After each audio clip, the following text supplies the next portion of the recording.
everybody. Welcome to the reconvening of the Meet and Confer team. I think we're all excited to have this opportunity, right? Woo-hoo! Yay, you guys have done such good work this season, and it's going to be nice to end on a high note, being able to do something for all of our employees in GESD. It's green. It's green. Oh, I don't really like that. No. Is that better? No? You know how sometimes people have it really close to their mouth and then they talk and it hurts your ears and they don't realize it? Yes. I'm always afraid. So I need to like do this for me and I'll know that it's too loud and it's annoying. Okay, so I'm going to start again. Welcome. So just for the benefit of the audience, I think everyone at the table is really excited to be here today because we have not had this opportunity as long as I have been in GESD. And maybe for some of you as well. So I think it's going to be really awesome to be able to show our employees, all of our employees, support. We have scheduled 3:30 to 6:30 tonight for this process. We're going to follow the process that's been used for the past 2 years in Meet and Confer. Because this session is being streamed, you will need to press the button and it turns green. You can leave it, can they leave it on the green, Russell, and just so they won't have to redo it every time? Yeah, you can leave it on, just briefly press it. If you hold it down, it will shut off. Okay, so press it till it turns green, and then obviously you have to hold it kind of close to your mouth.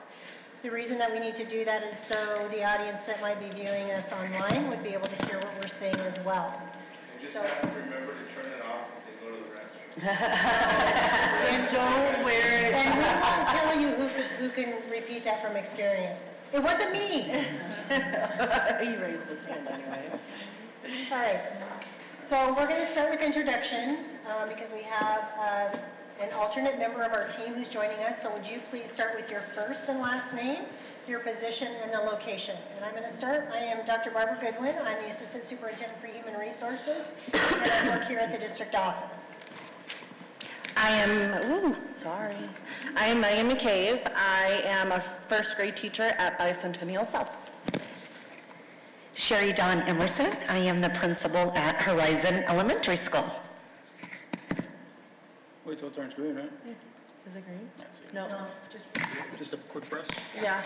There you go. Oh, no, Don't touch it again. Here, just use mine. There we go. Sergio Gutierrez, Unit Operations Manager at Discovery School. Greg Gillum, Director of Maintenance and Operations. Shanta Miller, Attendant Secretary at Glendale Elementary. Jenny Paperman, Harold W. Smith, Special Ed Teacher. Monica Silva, Assistant Principal, Desert Spirit. Matthew Schock, second grade teacher by Centennial South.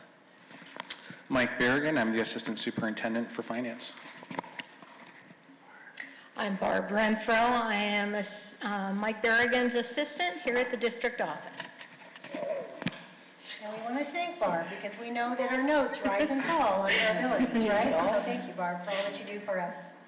All right, so I'm just going to briefly go through a couple of items, and then I'm going to let Mr. Quintana speak because he's got to go to, we have a couple of promotion ceremonies this afternoon. I will go through your folder as soon as he's finished speaking so that we can kind of make our way through, and we'll go through the norms and those kind of things after he speaks, okay? So we'll go ahead, Joe. You don't have a microphone. Good afternoon, everyone, and it's hard to believe that another year is winding down. And as Dr. Goodwin said and other individuals at the table, I don't think any of us can remember the last time that we are in a position to give a significant pay increase to our teachers and other employees. So you have a good problem before you this afternoon. And as I shared with the new teachers, well, the veteran teachers, I told them on Friday, they had a little reception for them out here, that we would not refer to them as first-year teachers anymore. They're now veteran teachers. But as I get a little older and I'm nearing retirement here, I have to jot my thoughts down, so bear with me as I go through a few thoughts as we turn the work over to this group. Today you have the opportunity to reward teachers and other employees of the district for sticking with the district through the rough times. Our district has come a long way over the last 8 to 10 years. Student achievement is on the upswing. We have worked hard to develop a culture rooted in professionalism and respect, and are now working on developing a culture of high student achievement. We continue to work to become student-centered, and we continue to work towards making sure all employees are treated with dignity and respect. I'm proud of that work, and I believe all of you should be as well. As a result of the teacher walkout that was supported by support staff, administrators, and community, the legislature passed a budget that earmarks significant dollars for teacher pay increases. Those dollars allow the district to free up funds in other areas to provide pay increases for all employees, if that is the will of this group tonight, and that's the recommendation they make to the governing board. Initial calculations indicate funding for a 9% pay increase for all teachers in addition to the 1% the governor initially made available, and enough for funding for a 9% pay increase for all other district employees, again, if that, the group here recommends that to our governing board. The increase is well-deserved and long overdue. This afternoon, this group, as I indicated, you have a good problem in front of you. The problem is how to structure pay increases for teachers and other employees of the district. And as I indicated earlier, I can't remember the last time in my career, or any time in my career, when this type of opportunity has been before us. And I believe Mr. Barragan will tell you he cannot recall the last time a district like ours has had $4.2 million available to provide pay increases. A couple of years ago, GA became the representative of all employees and has the privilege and opportunity to represent and advocate for all employees of the district. My desire is for teachers and all other employees to leave for summer break next week, knowing what that increase will be. If you are able to reach consensus this evening, we will be able to present your recommendations to the governing board this Thursday at the governing board meeting that is scheduled, which will in turn allow the HR department to generate addendum contracts and work agreements that reflect the well-deserved pay increase. As you approach your work tonight, I urge you to remember everyone who has been part of the progress our district has made and everyone who has continued to be loyal to the district during the past 10, 15 years when money has been tight. Good luck with your work this evening. I'm excited to be in a position to recommend to the governing board the most significant pay increase our employees have had. Again, we have an opportunity tonight as a result of the many individuals who participated in and supported the walkout to carve out a pay increase for our employees. And this pay increase will be a blessing for our employees and their families. So again, we appreciate those of you who rushed from your schools and your other places of employment throughout the district to be here and hopefully be part of some decisions that are going to benefit you and your families. Thank you, everyone. I apologize for running off. I believe Discovery School has a promotion ceremony at 4:30 at Independence High School.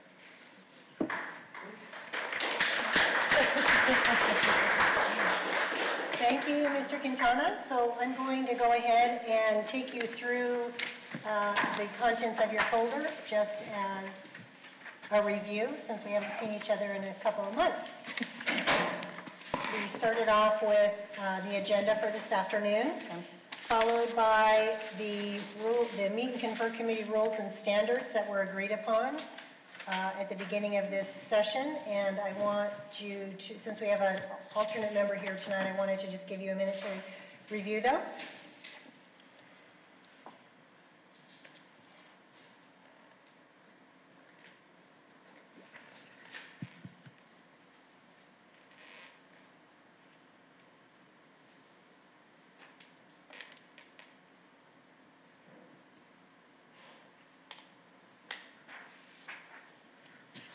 And when you're ready to move on, if you could just give me a thumbs up, I'll know that you've made it through the norms.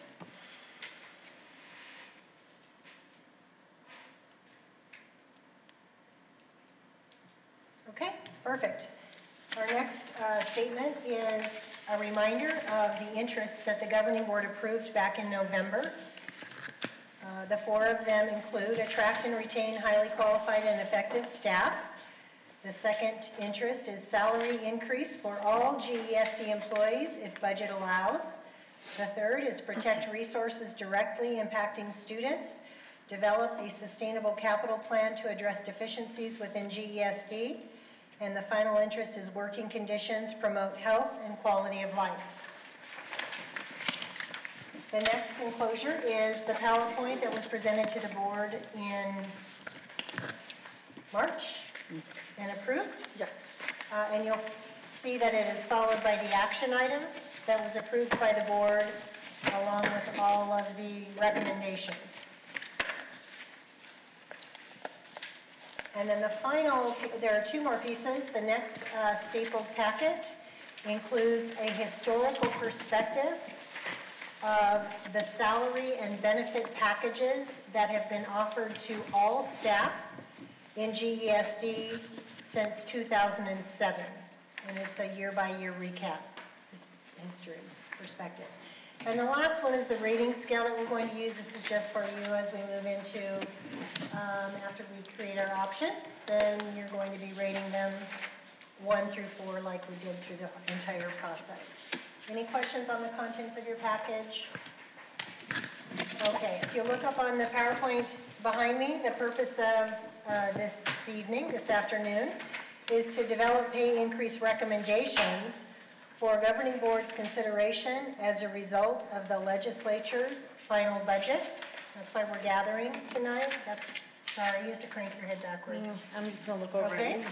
And then if you look at the second page, this is just a reminder of what has already been approved by the governing board in March. So all returning teachers will receive an increase to their base salary by 1.06 if Governor Ducey's budget proposal was passed, and it was. All returning employees who sign and complete their 18-19 work agreement or contract will be eligible for the following: increase Proposition 3010 performance pay, from $2,000 to $2,500. That was approved by the governing board. And employees eligible for Prop 206 will receive their increase from the current rate to $11 an hour on January 1st, 2019. Or if they don't, any employee who does not qualify for Prop 206, they would receive a one-time $500 stipend for signing, returning, and completing their contract or work agreement. So those are reminders, okay? So I think we are now ready to go on to our next step, and Mike has worked really diligently with his folks to create the financial presentation that's going to bring us up to speed on the dollars that we have to work with. So we'll have to turn around, Megan. Yeah, we are going to have to. Turn around. Like normally we don't sit like this. I know, sorry. Oh, sorry, Sherry Dawn, I'm trying to take you out.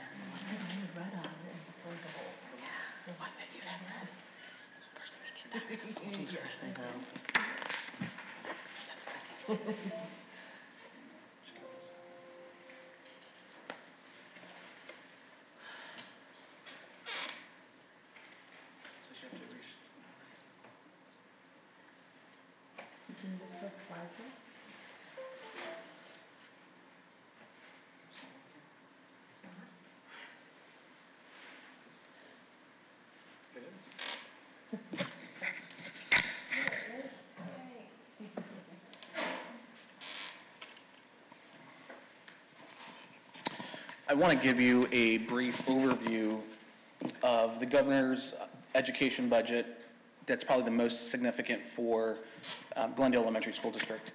The first piece of this session's budget, it was an increase about $210.50, of course, per student as a way to increase salaries. That generates about $3.2 million in additional revenues. As part of those budget discussions, it also included a 1.8% increase to inflation, which is about $66.30. And that generates about $1,035,000. So when you combine the 3.2 and the $1 million, you're looking at about $4,322,000 in additional revenues that we did not have up until this session. As part of the budget discussion, it also included a restoration of district additional assistance. So for you in the audience, to give you an idea, previously we talked about soft capital, which was capital items that were short-term but specific for students. There was another term called capital outlay revenue limit, and those two terms were basically combined And the new term is district additional assistance. But the whole idea behind district additional assistance is to provide district with funding that addresses their capital needs. So laptops, projectors, transportation vehicles for your buses, any other technology type of resources, or to address some of those building deficiencies. That's $100 million. Districts that are about 1,100 students and larger will get about 95. So what the intent of the legislature was try to make those smaller school districts whole sooner, faster. And so of the $100 million, about $95 million would go to those districts that were above 1,100 students. So roughly, approximately, you're looking at about $100 per student in the overall calculation. The Department of Ed will calculate what that per student amount looks like, but $100 is an approximate at this point. That's going to generate about $1.2 million. And again, these calculations are based on our enrollment. If enrollment decreases or increases, that's going to adjust upward or downward accordingly. Go ahead, Barb. What we tried to do was really kind of go back to the intent of the discussions that were being had at the legislature and frankly across the state. And so the discussion was, how do we get 9% increase in fiscal year 19? And so when you combine, and there's other under categories, we also have other positions such as AAs that are included in here but are not listed. Again, we're just trying to simplify, but it was an attempt to be all-inclusive. Anyone who was a teacher, that we wanted to capture them in this calculation. And so you look at all the different categories, the number of FTEs, and what that looks like as a 9%. Overall, you're looking at about a $2.7 million increase to achieve that 9% increase to everyone's base. Part of the discussion was also that we heard publicly in board meetings and in various forms of communication how it was important that it wasn't just limited to teachers. And so what does that also look like for all other staff? And so we broke that down, and by our calculations, we're looking at about $1.7 million in a cost in order to achieve that 9% increase. And so with that, to the committee, to the group, I'm happy to answer any questions that you guys may have. But again, the whole idea and concept was to try to be all-inclusive in trying to achieve those increases.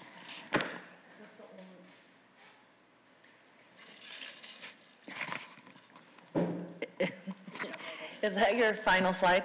Yes. Okay, so when we're talking about possible scenarios on other staff increases, I'm assuming that that's including all of our classified employees. Now, when I'm talking about the certified slide that you just put up there, are we talking on this one all certified employees, meaning also our administration? No, that's a great question, Megan. So for the purpose of this illustration is really all your teachers, your certified teachers, non-administrators.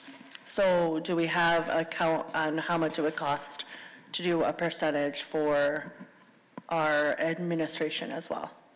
On the last slide, which is the all other staff increases, this is everyone who was not a certified teacher. So Okay. this includes everyone who's not on that previous slide, which again is all inclusive. This one? That's correct. Okay. Got it. Just one. Can I turn around now? So are there any other questions on the slides for Mike before we move forward? Anybody else? Yeah, I have a question. So how do we come up with the average 9% increase?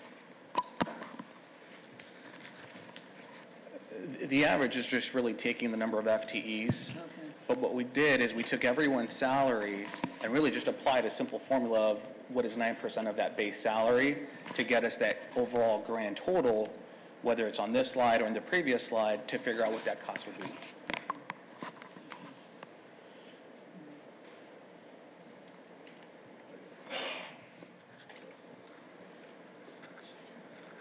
With the new projection, with this stuff worked in, how much is our carry forward going to be then for next year?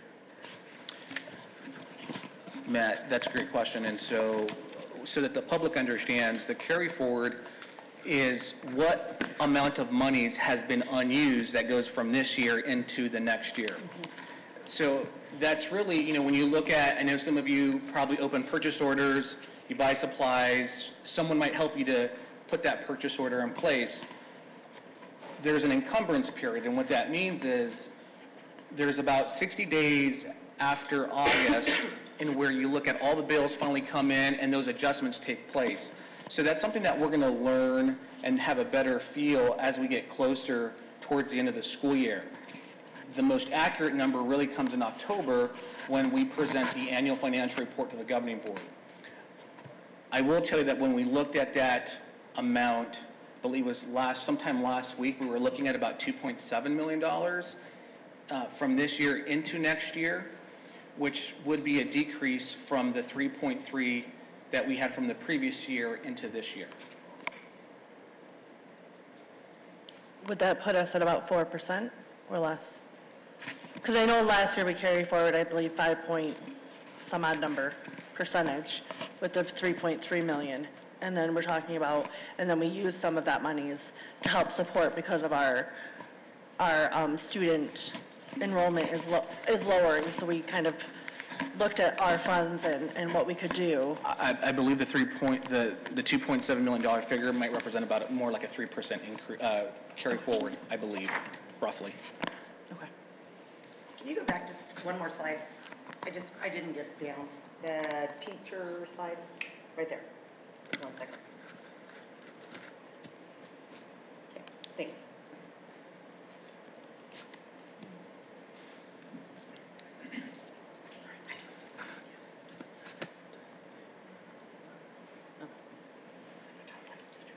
Yeah, and that's with the 9%. And then also with the DA, I don't ever know what the acronym, District Additional Assistance. In previous years, it's been cut almost down to like 15%, right? And so with this added revenues, and I know in past when we've looked at the budget line, we've either put some monies into M&O, and then we've also put, I think, a majority into our capital because our capital needs are very, very high. Is that, I guess when we're talking about options and where that money can go, do we add in that, are we going to do that option as separate? I'm guessing I'm asking everybody. Is we're going to do the DAA a separate entity, or is that not calculated in with the 9%? Did that make any sense to you? Megan, the $1.2 million that the district additional assistance generates is not factored into the raises that are on that screen. And let me tell you why. The board does want to protect the district additional assistance in keeping all of that into capital. That was something that the board was very clear because of the capital needs that we have throughout the district, whether it's your technology needs, whether it's some of your building needs. We really are trying to create a plan that addresses those needs. And so the $100 million statewide is an attempt to restore those cuts that have been made, I believe, since like 2009, through a 4 or 5 year phase-in to make districts whole in recouping those lost funds from prior years. Again, they're not going to go back, but making sure that new money's coming in that restores the formula itself. So when we're talking about the revenues that we're going to be discussing today, it's the 4.3 million, not the add-in of the 1.2. That's correct.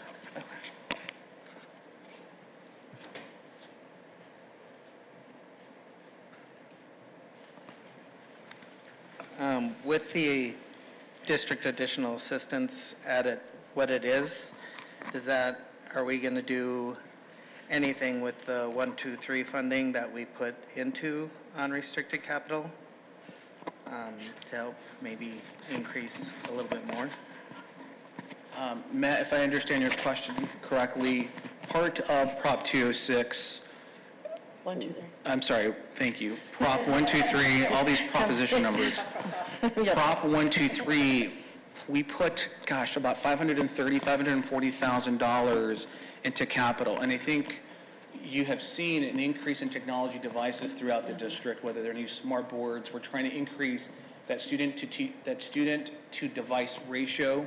Our goal is to get to one to one. I believe we're 1 in 3 this year. And so we're trying to make a concentrated effort to try to provide more resources into the classrooms throughout the district. And so that's a commitment that we've had and that we'll continue to have so that we can meet those needs throughout the district. So I think the first decision we need to make as a group is, are we leaving the district additional assistance alone and just agreeing that we're going to work with the 4.3 million to just discuss raises, or are we wanting to give up options on what we do with the district additional assistance on how much money we're using or not using? I think that's the first decision we would need to make. So why don't we take a temperature check, and then why don't we make that statement? So why don't you make a statement about one way or the other? So are we all supporting that we would not include that in our discussion today, and we can just take a temperature check about that? Is that okay? Sure. Okay, so from what I understand, the question is, are we willing to commit to take that off the table and not have that as a discussion today? So the district additional assistance would be put to the side and would not be a part of our discussion today. Let's just do a thumbs up. So Sergio, for your benefit, if you can support that recommendation, your thumb goes up. If you can live with it, your thumb goes sideways. And if you can't live with it, your thumb goes down. Okay? So let's go around and we'll just do a temperature check right now. So the question is, are we willing to leave the district additional assistance allocation to the side and not have that a part of our discussion today?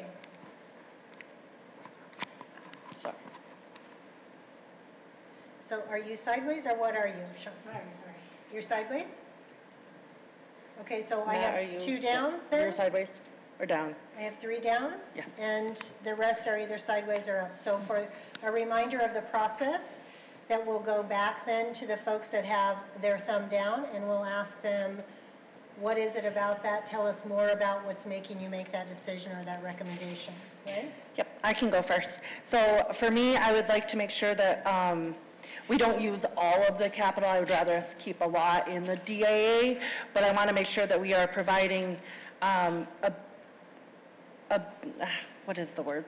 big enough increase to make an impact. And I know that we've been around this 9%, but I think that once we can make a final decision on the percentage, that will then reflect how much additional distance DAA, I'm just going to go with it, DAA that we need to use or not use. So maybe we wouldn't use it at all, and maybe there's extra monies that can go towards it based on what we decide percentage-wise, but I don't want to leave that money's just set aside and only have to work with 4.3 if the 4.3 does not cover the full percentage.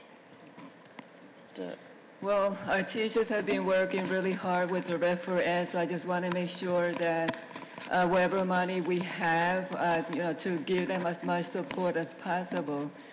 This is statewide. We have gone through a lot for years, so if we're getting something, let's reward, our staff, our teachers. So I just want to make sure whatever we're using with the DAA, do we have at least, can we use some of it, to support our staff, just to see where we are with that. I just want to make sure that we haven't, enough fundings to give them a good raise increase. I'm going to try to answer your question. The first question is, in order to achieve the 9%, there's enough money from the 210 and the 6630 to fund that 9% across the board. Right. So that is sufficient to cover that. I do understand that. The second part of that is that the board was very clear that they wanted to use district additional assistance specifically and solely for the district's capital needs. Just to remind the public of some of our needs, that we do have capital needs. You guys see it, you guys know it, but also we're also a plaintiff in the capital lawsuit, and so we want to be responsible, being able to give modest increases in salaries while also trying to rebuild our capital budget to address needs. And so it's going to be very important, and go back to what the board's direction was to this administration, which was we're going to protect district additional assistance. We are plaintiffs in a capital lawsuit, and we want to begin to meet those district-wide needs. What I will also add is that at this Thursdays, we're going to have a study session to go into a lot further detail on what our capital needs are, and that's going to shed some light of what our needs are throughout this district. And so I would encourage everyone to attend on Thursday, I believe at 4:30. We will have a very similar type of breakout in the sense that we will be in this type of structured board setup, but it's to really highlight our needs. And based on that information, at some point, the board may consider going to the voters for a bond and an M&O override. And so, again, we're going to present that to the board. And so I just want to be crystal clear on the direction that the board has given us, which was protect the district additional assistance into capital. We have these needs, and we need to start meeting those needs and protect the assets of those taxpayers. So I want to make myself clear. So what I'm hearing you say is that by showing that the monies that we're receiving for DAA and by putting that towards capital, it provides people and staff and community members understanding that we are putting ourselves and putting monies into capital needs even in a time that is of dire strait and needs for our school district. Megan, my response to that is that we're going to try to address the salary issues, which you've seen a presentation before you, but also address some of those building deficiencies. I think it was not too long ago that we had to close 2 schools because of structural deficiencies. And so we have a responsibility to ensure the safety of those buildings, to be fiscally responsible of those assets, of those taxpayers, and it's really the balance. And so how do you provide an increase while trying to manage the district's capital assets? And it's a balance, and potentially equally important, so that we're not running into any safety issues. And so it's a right balance. And is one more important than the other? No. But how are we responsible enough that we have to manage both consistently, responsibly over time? Matt? You're thinking over there, so you want to share your ideas? Sorry. No, I think it's very important that we maximize the increase for our employees the best that we can. I understand I don't want to say argument. I understand where Mike's coming from with that, and I respect that, and we do have capital needs as well, but our employees have stuck it out and have done amazing work the last 7 years that I've been here. So anything we can do to help maximize that increase for our certified and classified staff is something that we need to really take a look at and do the best we can for our employees. Okay, so the next step when we have thumbs down is to go back to those people now that you've made your statement and ask you also, what would it take for you to have a sideways thumb if there is any potential of doing that?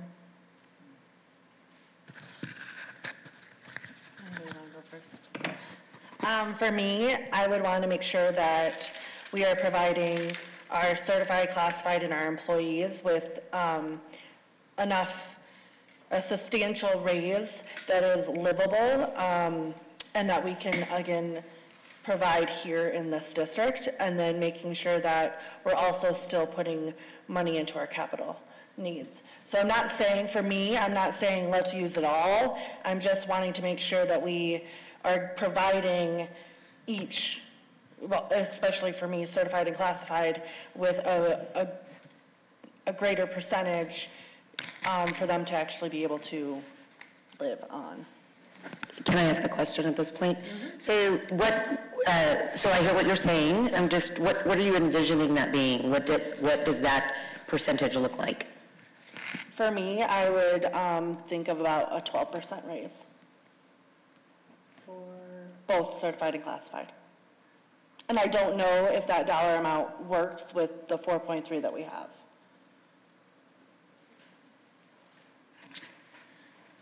The 9% is roughly about $246,000 shy of that 4.3 approximately. What I would caution everyone is to also think about the potential of another years of a decline in enrollment. And so we need to be, again, I'm going to go back to responsible in making sure that we're not overcommitting ourselves that in the following year we're losing enrollment. And so I would remind everyone, this is not the end of it. We know that next year there's also another 5% coming, and the goal is another 5% in those subsequent years. So, you know, what is that right balance? You know, I believe that what's been presented before you accomplishes that in a responsible way. And so, again, next year another 5% is the intent of the legislature, and in the subsequent year after that, another 5%. Well, for me, I just want to make sure that we're going to be fair and just with our staff, with our teachers. They're also doing their research, looking at other districts. Well, what do they get? You know, we want to retain our highly qualified teachers within our district. So I just want to make sure that we're going to give them that support of giving them a good raise, you know, to retain them here. Because, you know, they're going to leave if we don't give, you know, if they're going to be comparing us to other districts. Mike, is there a way that you could, if we did look at what that 12% would look like, is there a way you could do a quick configuration about how much money we're talking about different? I'm sorry. Yeah, I think you're going to be looking at, I believe, combined, correct me if I'm wrong, I think the email that I sent you was about $567,000. 557. I did 557? Equals a 1% across the board increase. So you would have to multiply that by 3 to kind of get it's like $1 million in it. To get the number that Megan was talking about. And I'd like to just respond to Jenny's comment. And frankly, I think all the comments, I don't think that anyone here is denying the need for additional revenues or additional increases. The question is, how do you meet all these competing interests, right? And that's a very difficult question to answer. But we can't have people returning if we don't have safe buildings either, right? So, you know, you have to provide an increase while also making sure that we have safe environments, not only for our teachers, but also our students and all other stakeholders. And so, because you can pay them 12, 13%, but if they're not in a secure environment, then, you know, that also needs to be taken into consideration. So just a point of reference, the 3% then would be $1,671,000 for across the board. And what was the district additional assistance amount? 1.2. So Matt, what would it take for you to go to I can live with it? Like I said, I think we just need to look at different ways that we can make the most significant impact for our employees, whether that be using the DEA or not. Like I said, capital needs are there, and we completely and totally understand that. But we also need highly qualified teachers to not continue to leave our district. And I know the last 3 years I've been on this committee, we've tried to do a good job of finding that balance.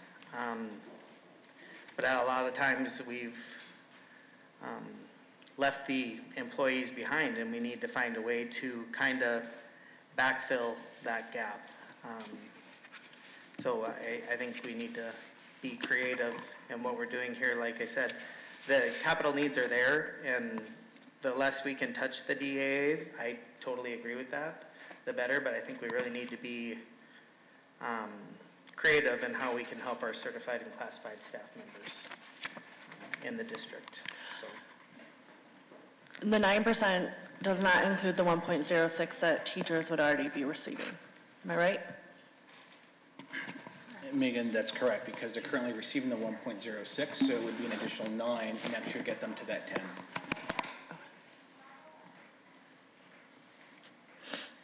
Okay, can you restate that? So, just so that I'm clear about it too, so this year, it's 1.06. The next year, it's an additional 1.06. Am I correct? I'm crazy. Let me, there's been a lot of discussion. This year, there already in teacher-based salaries is a reflection of a 1.06. Okay. If you were teaching in Arizona in the prior year at a charter school or another district school, there's some exceptions, no private schools. Right. But if you were an educator in Arizona in a district or charter school in the previous year, you were increased by 1.06% in this year. Right. The proposal is to get to an additional 9%, so it's 10% this year and next year. Right. And then 5 and 5 to get to the 20%. Right. Okay, so I'm not asking clearly. Let me restate it. So, for the classroom teachers, they got a 1.06 this year. That's correct. They're going to get an additional 1.06 next year, plus the 9%. Well, whatever we Right? decide, yeah. I think you're counting the... Is the 1.06 included in the 9%? It's 1.06 plus 9%. So it's a total of actually 10.06 Next year? in the next year. So Right. That's correct. Right. If that is what. Why are we you decide. shaking your head at me then?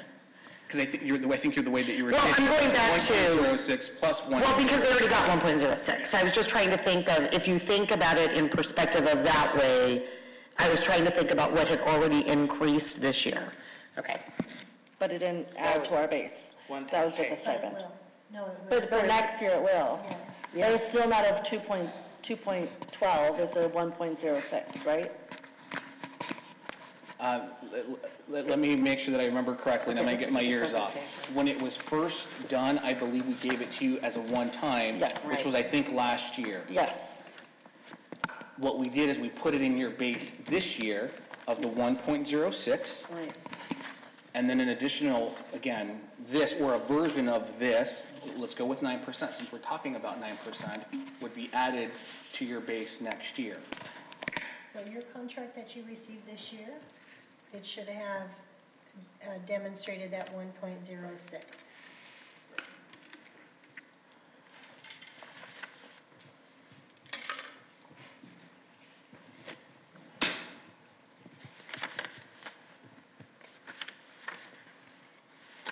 That didn't work.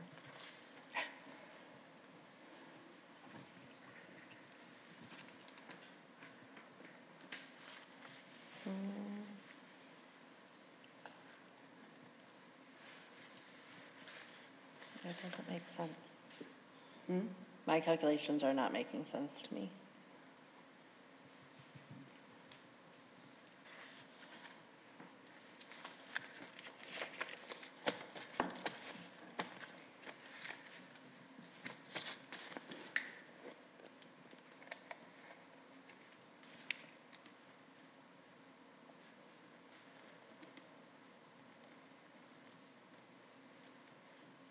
So for our ones that we just signed, it already included, even though we didn't know if the budget was going through. Because that was from last year. Okay. Yes, right. Got it. Remember, it's on your base salary amount, not on Right. any stipends or anything else you would have earned. Okay, so teachers of that select group Right. already received a 1.06. Correct. Now we're talking about, okay, An additional 10.06 for next year, just for that group of people. It is. Don't look at me like that. I don't know if we want to get into the semantics, but I would say you're getting an additional 9% from wherever your base salary is now. Starting, got it. Okay. that includes that Yes. number that we keep throwing out. Sorry. I just had to double check, because I was losing it. So, looking at the will of the team, then how would we like to move forward? Because we have 3 people that, when I went back around, you really didn't give me any ideas of how you would go sideways. Unless you would move forward with putting, including the DAA. So we need to decide as a team how we want to move forward. Because we're kind of at a stalemate. Yeah. Don't look at me.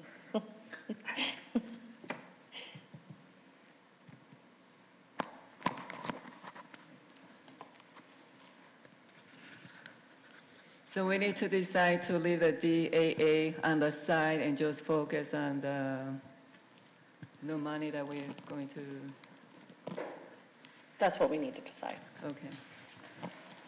I just want to remind us too that part of what we carried forward from last year were some of those working conditions, and a number of those will be corrected with this money. So if, Because that's in the plan. because that's in the plan, that's what we were given the directive to get a comprehensive capital plan, and we've done that. We're working, like Mike was saying Thursday, we're going to present that to the board in a study session. But it's, that district additional assistance money is what we use to affect the environment that you work in as well. So that was a big, you guys saw the survey, that wasn't a small issue the last couple of years. So yes, pay was a big deal, and I'm not even arguing that, but there also was a working condition, try to improve that too. I want to come back to a classroom and I'm not promising carpet to the whole district. I'm just saying those types of things, fresh paint, maybe some new carpet, some new furniture. Those are the kind of things that come out of that money, I believe. And so if we rob that to get a pay raise, and I think it's a good point to remember that there is some of a commitment at the legislature. It hasn't been pushed yet, but for additional monies the next couple of years, I'd hate to take that away now, just in case that didn't happen for some unknown reason. And now we're going to be back in that hole again. So I think there was a recognition that there are capital needs in school districts across the state. This is the vehicle by which that gets addressed. I just don't know how that would be perceived if now we're going to take that money that they've given us to fix the schools and we're going to give it to salaries instead. I'm not sure that's a good message. Anybody else want to speak? I will. We as a district want to retain high-quality people. Absolutely. That's what we operate on. That's who we are. When we talk about retaining people and we talk about salaries, and of course we're here to talk about compensation right now, what I want to keep in mind is we are more than that. We have a lot to offer many employees that come to Glendale. So salary is a huge part of it, absolutely. But we can be competitive in other ways. We can be competitive with the ways we support. We can be competitive with the ideas that we do put money into our facilities to increase working conditions. So it can be a whole package, not just so much about pay.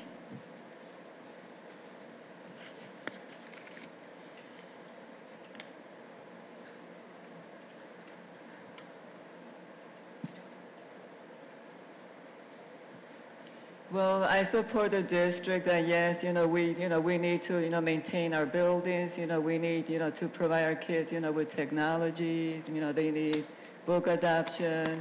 I strongly support that, but I just want to make sure, that, we need to retain our highly qualified teachers. Right now, for other districts, their goal, other districts are actually searching for them, because now we can get anybody, to work within the classroom. So we need to look at that aspect, what's happening, within the education system, within Arizona. How are we going to retain them? We just don't want bodies within the classroom. So, I do support that we need to maintain our buildings, the safety of our children and our staff. So, so I just want to, for this to be just for our staff, to make sure that they're going to have a decent raise, that they're not going to be, looking elsewhere, say, well, okay, this is not working for me. I'm going somewhere else where I can put more food on the table.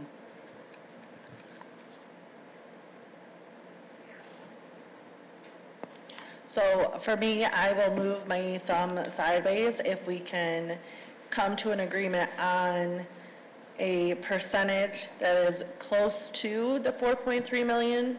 And if it goes over by a little bit, we're okay with using, and when I say a little bit, like maybe 100,000 at max, so that everything else goes into capital.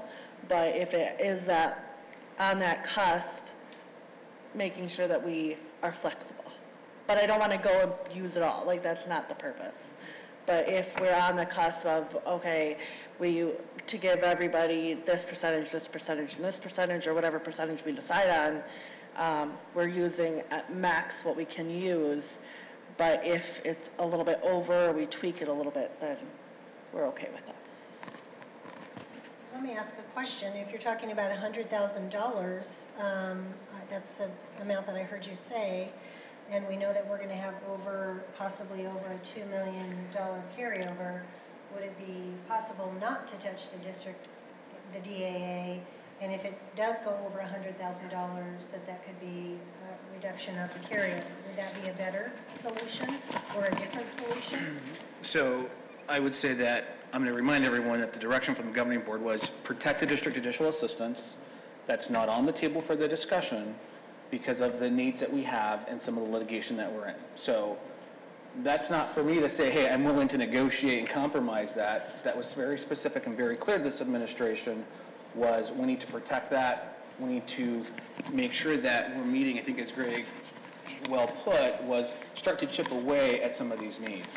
As to the question of can we use that $4.3 million in additional revenue, I think when I added everything up, when looking at revenues to actual increases, I think there's a difference of about $246,000. So you are using most of those new monies that are specific in those two categories to try to get us to that full 9%. I'm going to caution us that we're a declining district, and so if our enrollment declines further than what we had anticipated, all we're doing is making the situation worse in subsequent years.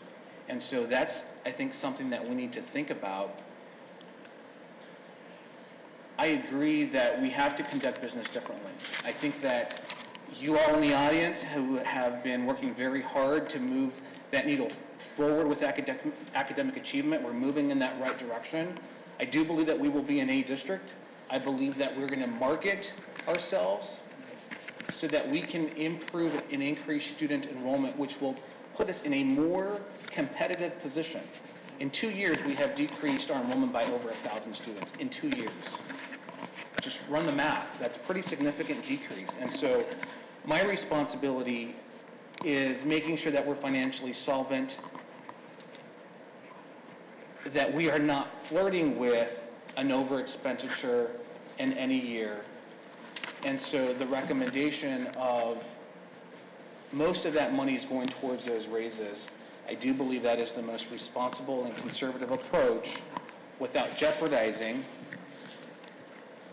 the district's financial health. You know, if we lose more than we anticipate, that's something that's out of our control, but we have to have measures in place that protect the district. And so again, I'm going to remind everyone that's going to be the recommendation to this group, because we have to be responsible in our recommendations to the governing board as well.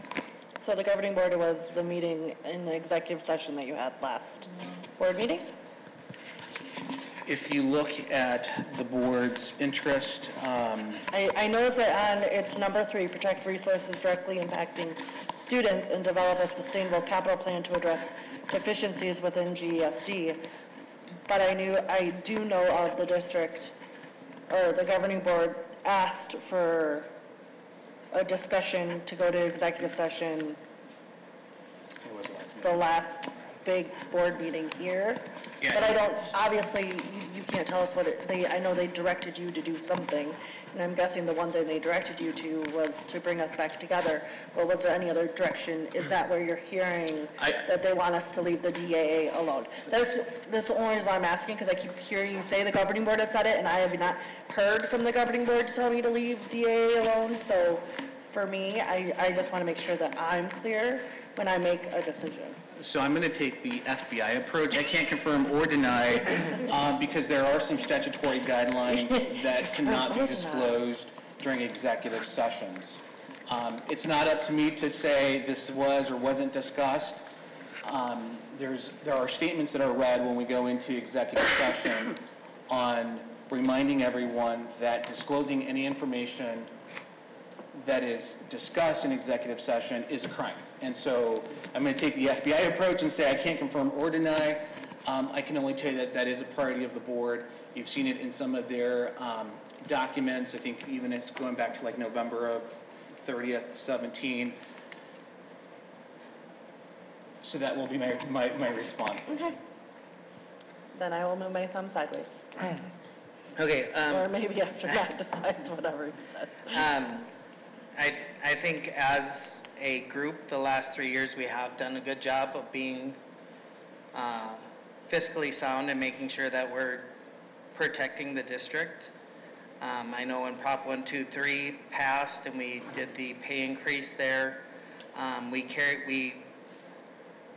I feel like we agreed as a group to do a 3.8% carry forward that year. And the carry forward ended up being closer to 4.5 once the budget came out the next year. Last year we carried forward 5.26%. And as the revised budget, the number I have here on May 10th, shows close to a 5.75% carry forward. Your new number would put it at 4.65. I know they on-capped it when Prop 123 was closed when it was voted on. So now that's an on-capped number, and I think as a district, you've done a good job of not holding back more money than other districts around us and in the state have. But I understand why we want that as close to 4 as possible. Can we get back to bringing that as close to 4 as possible and utilizing that carry forward money to help us maximize our increase? I understand we want it at 4 to help us with bonds and overrides and things like that and protecting the district going forward. But when we continue to take that money and not put it into salaries like we could, I mean, granted, that 1.26 and those things, that percentage of that money might not be a significant increase for people, but it is an increase for people, and it does make a difference for our employees, certified and classified. So I'm going to hopefully have a discussion back and forth so that we can bring some understanding to the budget balance carry forward. So I'd like to know maybe from the group what your understanding of the budget balance carry forward is, because I think that will hopefully help drive some of this discussion and bring better understanding to this budget balance, this famous budget balance carry forward. Okay. So I would encourage everyone in the group, please share with me what your understanding of the budget balance carry forward is.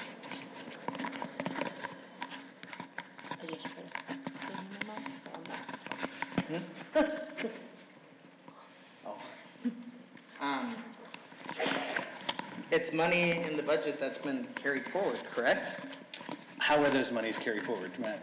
I wish I had a good answer for you, but I don't have a good answer for you. I just know that that's unspent money that's getting carried forward each year, and it helps us with our creditors, which I understand, which we want to have part of it, a good credit rating, so when we do have to go out for a bond or override, that we show that we are a fiscally responsible district. It was capped at 4%. I've seen some districts in the area carrying forward as much as 15%. Like I said, we've done a very good job of making sure that we're not holding back extraordinary amounts of money and not giving it to the employees. Yeah. I'm just wondering why every year since 123 has been passed, we've continued to carry forward more and more money each year. So those are, I think, some great points. Maybe the easiest question is most school districts are probably very uncomfortable with current year funding. And so what that means is the moment you lose enrollment in the school year, your budget by law has to get adjusted downward. Where in prior years or previously to the changes, we were funded on what was called prior year funding. So in this school year, whatever enrollment we've lost this year, we don't feel that until next year. So it gives us an opportunity to plan. And I would say, to some extent, I probably agree with some of those districts that are probably at 15%, because depending on their circumstances, if a new charter school moves in and there's 300-400 kids that have left the district, that's pretty significant. And so they don't want to be put in a position where they've lost enrollment. And I'll tell you, there's another charter school going up at closer to 51st and Camelback, but between 43rd Avenue and 51st Avenue on Camelback. That's going to be at least probably like the 6th charter school within the district boundary. To the point about it's money that's carried forward, let me give you an example of what that means. And I kind of shared with you a little bit about how I know that most of you are probably familiar with You get the help of your administrative assistant, the front office, and you open up a requisition, just say Office Max or whatever, and we'll keep it simple. You open up a PO for $1,000 for supplies because you believe that between now and the end of the school year, you're going to spend $1,000 on classroom supplies or whatever the case may be. When I see that in the accounting system, I see that, hey, Discovery has maintenance supplies. They anticipate spending $1,000 between now and June 30th. And we get closer to, May, June, and at the end of the day, they only spent $700. And they had disclosed, because the way you do your requisition, it shows me that they're going to spend $1,000. I have to assume that that individual or that department or that school is going to spend that $1,000. The question about what is our budget balance carry forward is really a moving target, because the closer we get to the end of the school year, you at the school sites have to close your POs a little sooner or a little earlier. Grants takes a little bit longer, and so collectively, we really don't know until really about 60 days after about June 30th. The encumbrance period takes you through July. But just because he didn't spend that difference, would it be, if I know that his needs are really $1,000, and just for whatever reason, either he forgot to add a couple of things, maybe he forgot to add a last order, I have to assume that he's going to have $1,000 worth of expenses in the subsequent year because of historical spending trends. So it would be unfair to me to go to Sergio and say, Sergio, I'm only going to give you a budget next year of $700. That $300 is going to go to Jetty's department or school. So that's kind of what I want to be able to bring more to light when we talk about the budget balance carry forward. It's a moving target, and it's based on all the end users on what they're telling us they believe their expenditures are going to be. So with that said, because we're a declining district, because we're hoping that the board will take the recommendation, which was we believe in a bond, right? That was about a recommendation from 2 years ago. We hope that on Thursday we can do our job and articulate the needs throughout the district. And I believe on June 28th, convince the board or have the board take a resolution to authorize the district staff moving forward on that. And yes, the district's finances will be scrutinized by Standard & Poor's, Moody's, and Fitch to see whether the district is a good financial risk. Think of it no different than when you have a credit score. School districts have credit scores. If you have a poor credit score, and if you live in the district's tax base, and you have a poor credit score, you're paying more because we're borrowing money. And so again, what is that right balance? We believe that what's been presented is that right balance.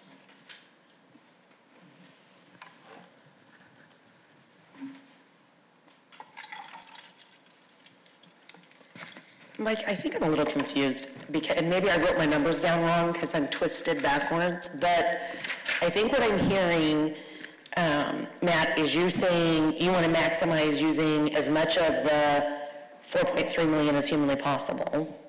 But when I add up, so that's why I think my numbers might be off. When I add it up, it's more than the 4.3, it's more like 4.5.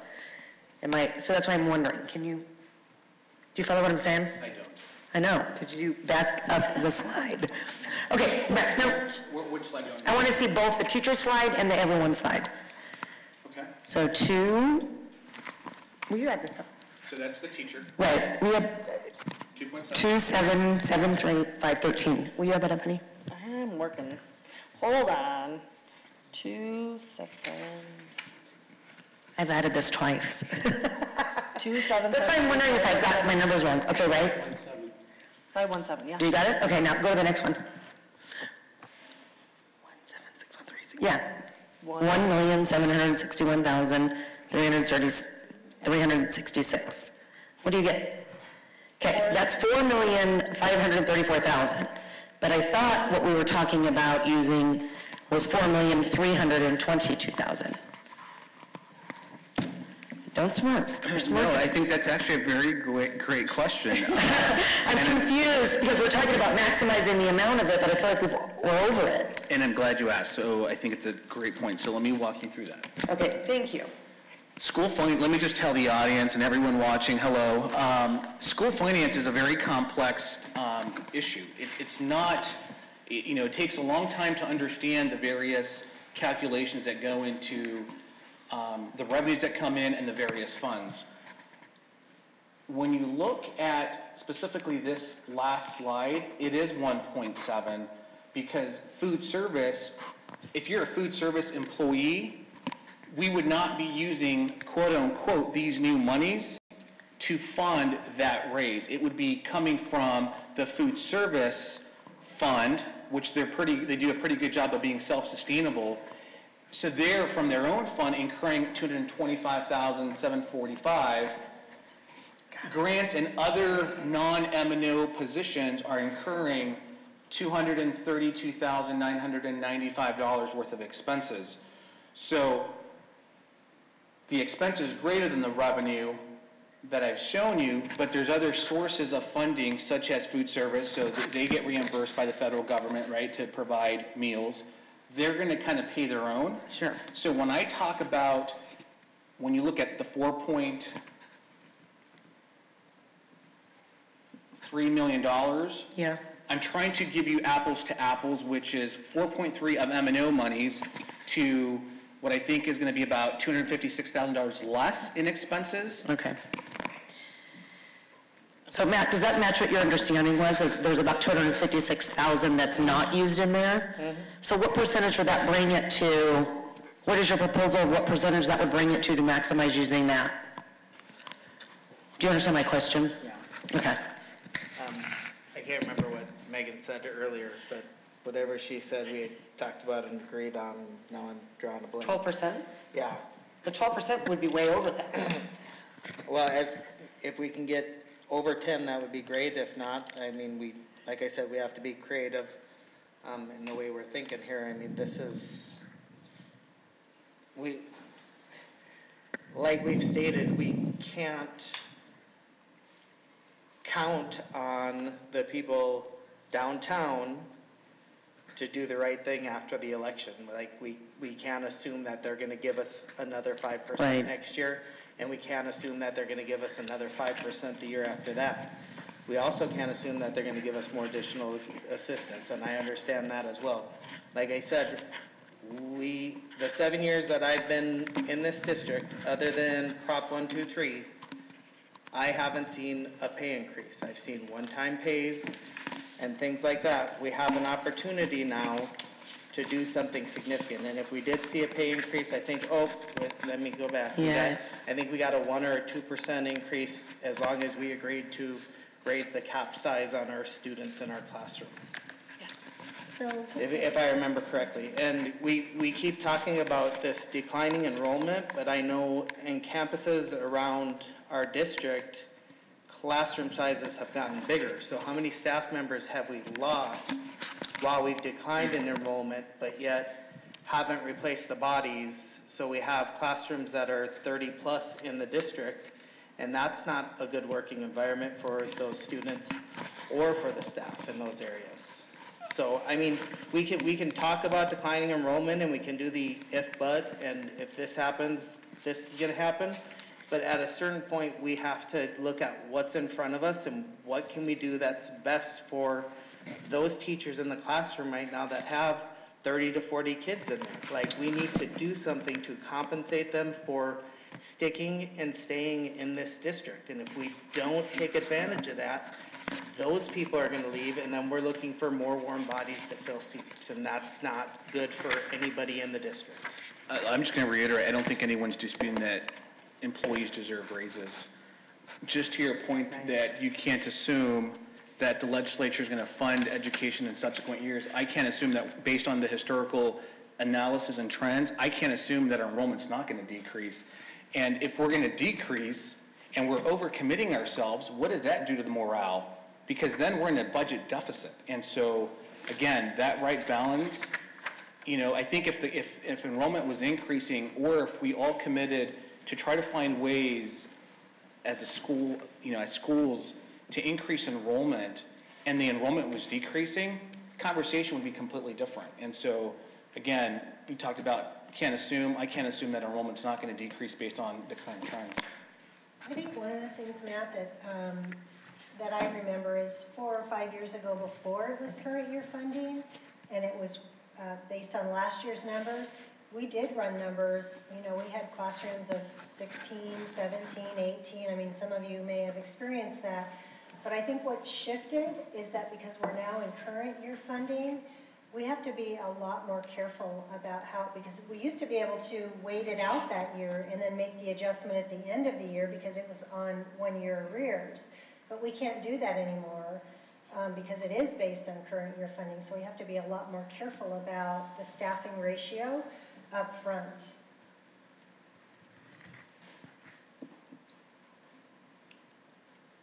So other than what we're doing this year, we have had the same discussion of declining enrollment each year. I know we've worked with GCU this year, correct? Working with GCU this year. What have we done prior to this to promote our schools and increase enrollment? I mean, we as a committee, we sit here and we talk about but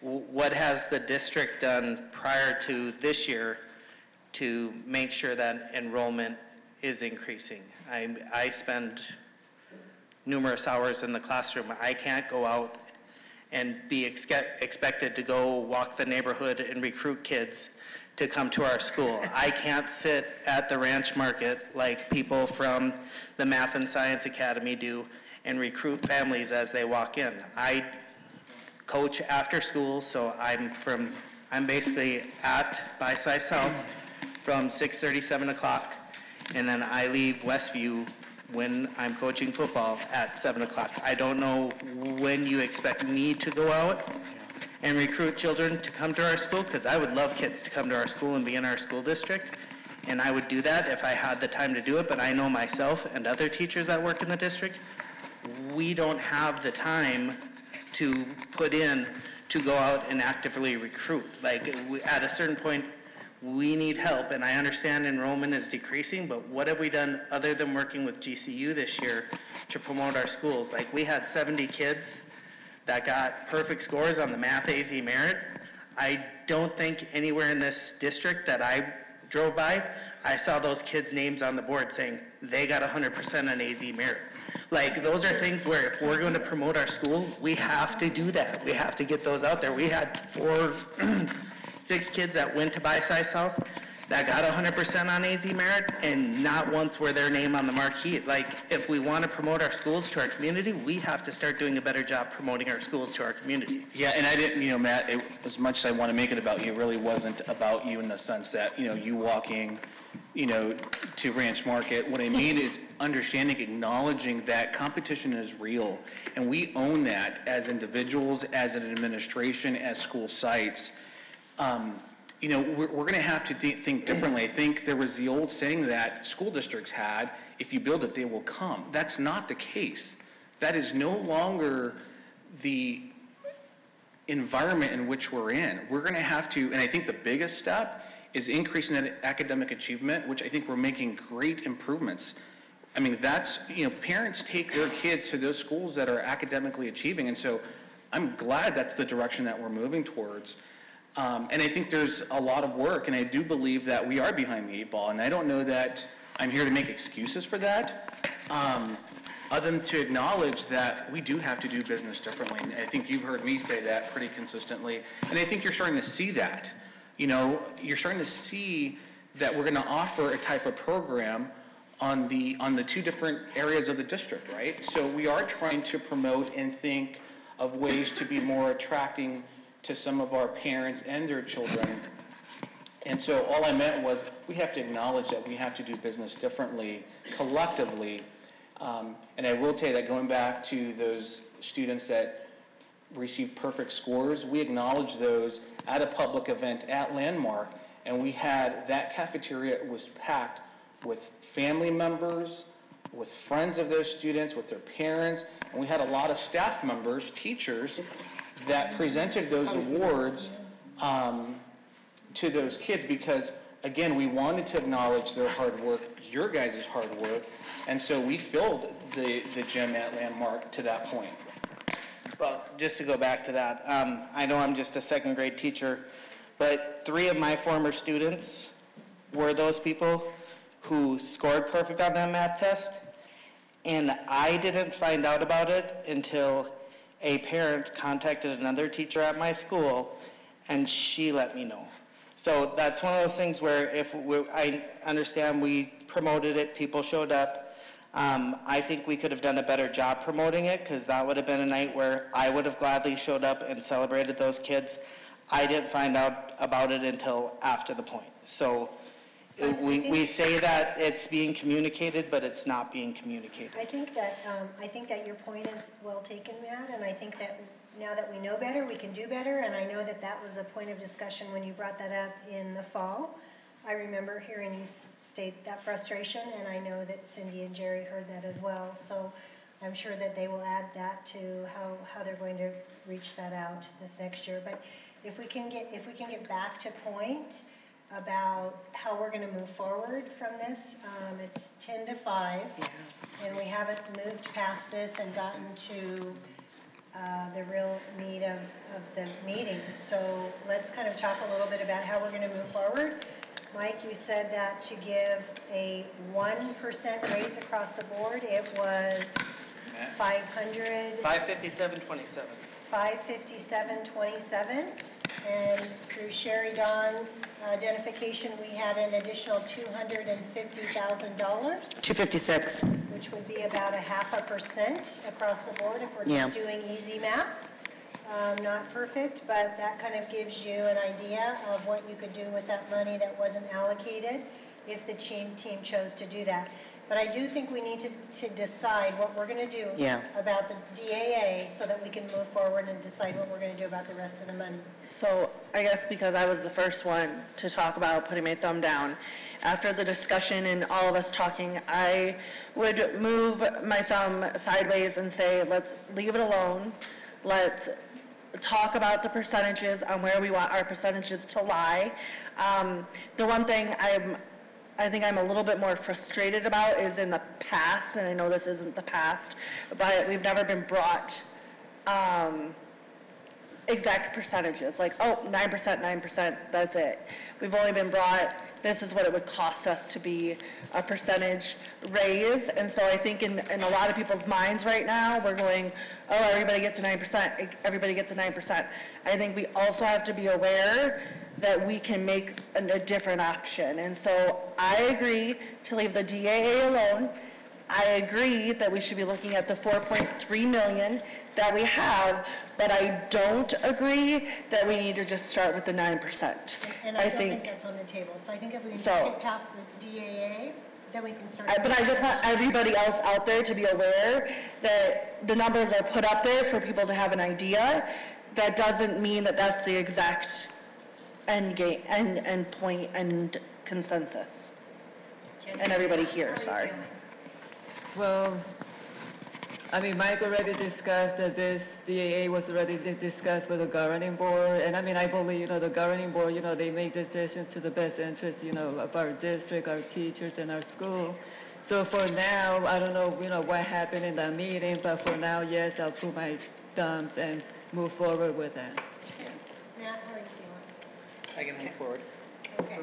So it sounds like that everybody is either a sideways or an up, that we can leave the DAA to the side, and then we can focus on the remaining dollars that are allocated, right? Just for clarification for everybody who's new in the room, what is a good rating for your carry forward? Well, ideally, what's a good number for that? Matt, I think that's a difficult question. I think every district's circumstance is going to be different. Obviously there was the 4% limit prior to, I think you said, Prop 123. I don't know how realistic that really was. When you talk about a $70 million budget, and you talk about, 2% of, or 3% of that, there isn't very much, to be quite honest. I think, I think maybe like Megan, I'm kind of stuck in that 4% mode, just because that's been the historical arbitrary threshold. That's kind of where maybe I default to. But again, I think every district's unique circumstances should dictate that, and I don't know that there's a fast, hardline number. So I don't know that I have a real good answer for you, to be quite honest. Okay, so we're going to move on to the next section, and Barb's going to pull up her spreadsheet. And if you recall, this is where we started last season. We're calling it seasons now. So we're ready to list our options at this point, and that's what Megan was referring to just a moment ago. We'll go down and without judgment, remember, we don't judge it.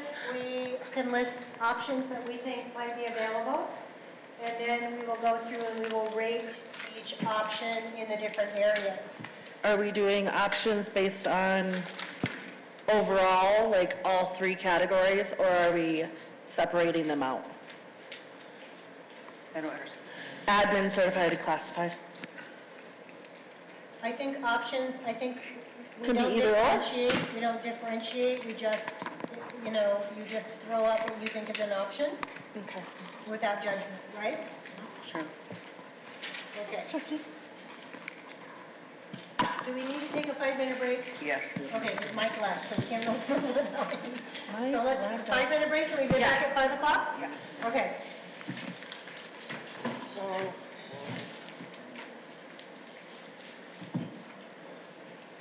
How you doing? Fine. I think. Trying not to zone off on everybody. Huh? I'm trying not to zone off on everybody. Right. How about you? How are you? Good.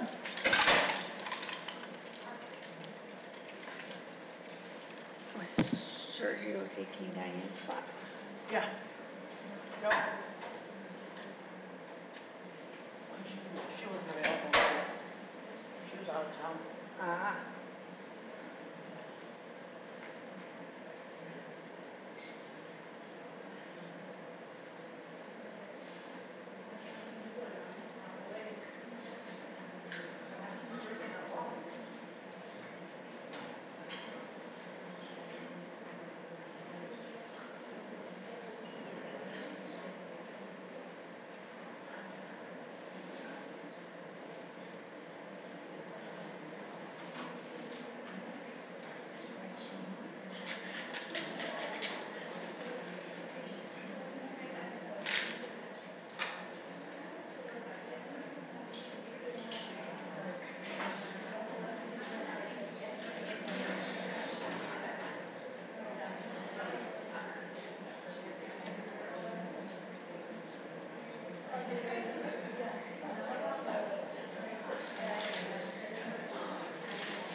That is the impossible task. Breathe?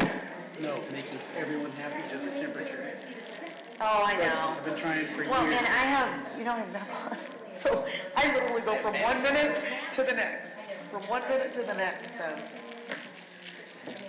It could, just as soon as I put a blanket on, I'm kicking it off. I'm becoming a little old man who wears a sweater everywhere he goes. You know, it's like, I get into the car and I'm like, oh, it's so nice. I still think you can really control the thermostats from your phone. I think you should be Me? It's coming. For you, but not the principal. That probably wouldn't be the best idea. I'm not saying it.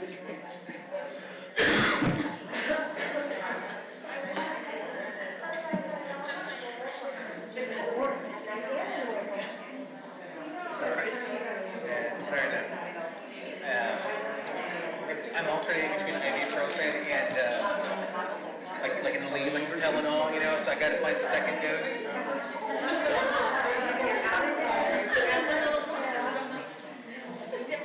You probably have straight up aspirin in the first week. I didn't think about that.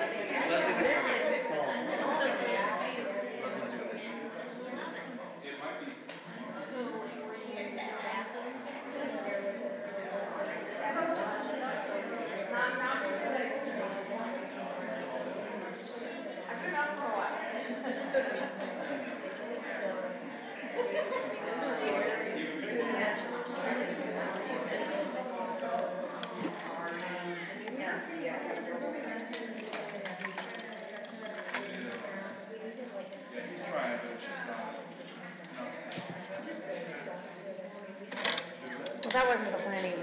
What was that? They're trying to get the ice instead of go back. Oh, sorry.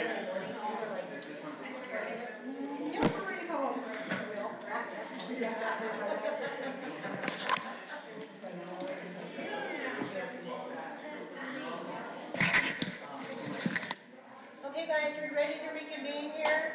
Yes. I'm waiting on one. Shanta, do you know where your folks are? Where the peeps are? No. Okay. They never tell me anything, I just show up. Okay. Here they come.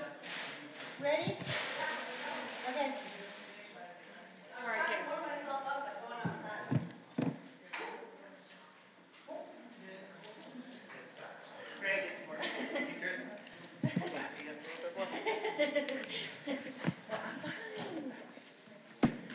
Okay, so we are ready now to create our options, and what we'll do is anyone who wants to add an option to the board, we'll go ahead and do that. If there's a point of clarification, I guess we can make that, but we're not going to judge an option one way or another. We'll put it up on the board, and then once we're done, we'll move from there. Okay, so who would like to start with an option?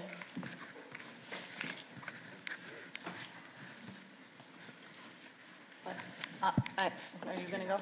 Yeah, I think we can start, you know, with just 9% across the board. For all employees? Is For that all employees. Clarified? Okay, so 9% across the board for all employees?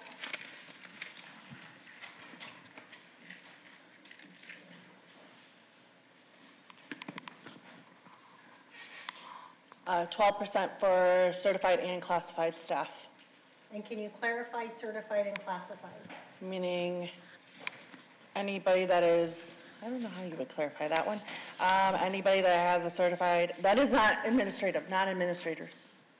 Okay, so we want to clarify administration because according to the USFR, right? There is a different definition of administration that Mike needs to clarify, so we all know what we're talking about. So in the classroom, you might be familiar with the report, the classroom dollars report. Under administration is defined as your HR staff, your accounting staff, your warehouse staff, IT staff, your school secretaries to the principal and the assistant principal. Those are folks that are considered administration for the purpose of the classroom dollars report, that based on that So description mine is different. would be excluded. Mine is different. So mine would be assistant principals, principals, coordinators, directors,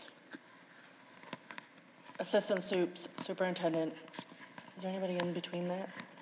I don't know all of our labels, so I know we have director ones, director twos. We have supervisors, we have coordinators, we have supervisors. Supervisors. So that, Supervisor, well, sure, supervisor. I don't know what's, supervisors of what? so we have supervisors in food service, we have supervisors in the transportation department, we have supervisors in the IT department, and we have supervisors in the support center, right? Okay. So maybe I could be more specific on, I'll rethink that one. I'll get more clarity on you in a minute. So how would you, can you look at that, Megan, and see if that's what you wanted to say? I should just turn myself around. Yeah. Not, well, that just says not administration. Yeah. So how would you like it to look? It would be your assistant superintendent. So I think we need to list them specifically. So I want you in the parentheses, put not. So say that again. Superintendent, assistant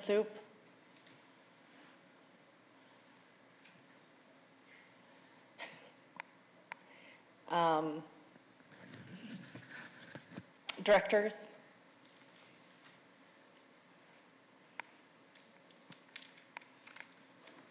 Coordinators. there you go, coordinators. It's a lot of words over there. Are supervisors at the same level as coordinators? Are they salary employees? Some supervisors are, yes. But some are not. Correct.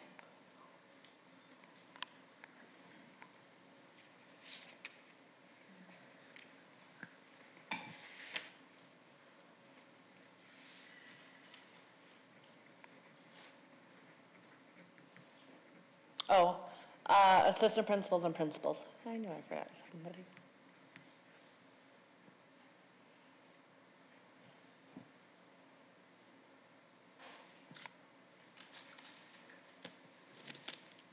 Anybody else want to add? Not that I know of. That, I mean, to me, that would be admin to me. Okay.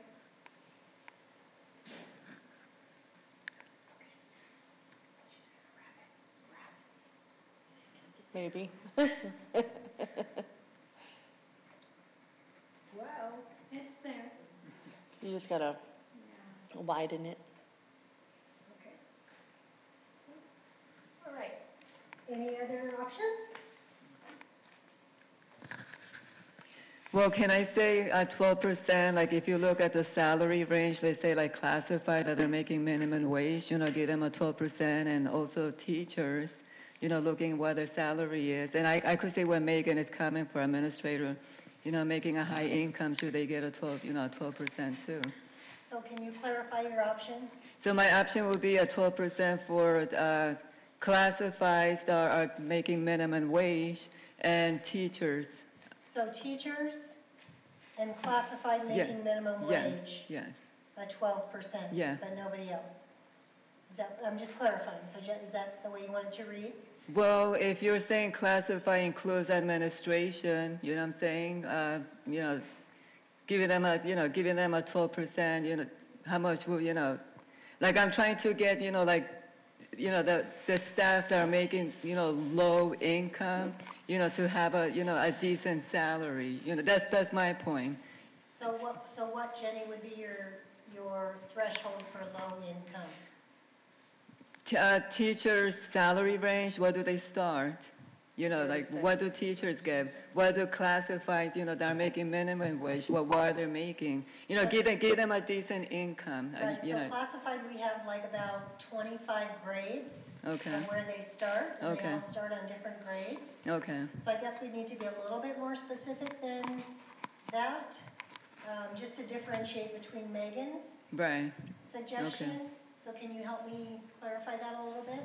Well, I'm trying to look at the income, where teachers are, where the classifieds are, that are struggling to, put food on the table, to give them, a decent income, to, give them that 12% that's going to make a difference. Right, so, Yeah. so are you looking for a salary range for teachers? So you, I'm not. No, I would sure say that I'm trying to say all teachers. Oh, all teachers? Yes, all Okay, teachers so should all get a teachers, 12%. And then 12% for all and then teachers. the classified staff, that they're in, making their minimum wage, that they're trying, to put more food on the table. Because I know like classified also, admin, they're also considered classified. Right, but I think, Right. I'm just going to clarify, so with my option is taking all those classified people that he was talking about Okay. and taking out people that I consider, or people that I've talked to consider as admin Okay. people.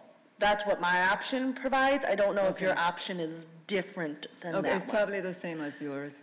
Yeah, so like I'm looking at it, like. Because you're talking about all classified staff minus the people that are in Yes. admin position types. Yes, yes.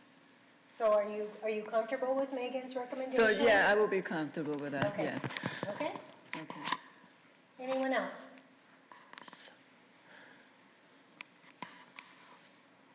Are you gonna get, I don't want to people. I think we should add, to see if it's possible to add a 3% increase for those people that Megan took off, the assistant soups, or not, the assistant directors, coordinators, assistants, so everyone gets So an can you increase fix of some sort. I'm sorry, could you put it Yeah, in there? Megan's plus the 3% increase for the people excluded. So you could just cut and paste Yep. Megan's and say a 3% for those people? Okay.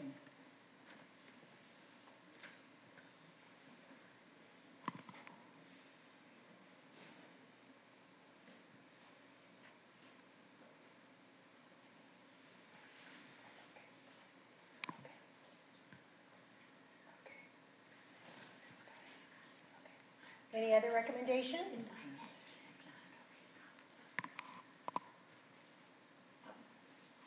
How about all the ones that are on getting minimum wage in 2 years, you already give them the $12?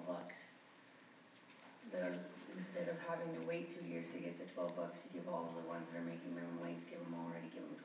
So anyone who is currently at minimum wage, give them $12 an hour now. Right.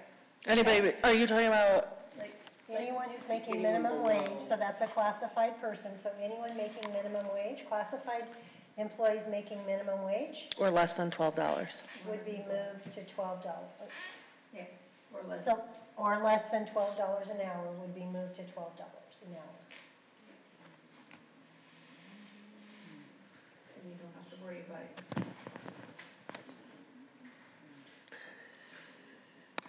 I like the way you're thinking there.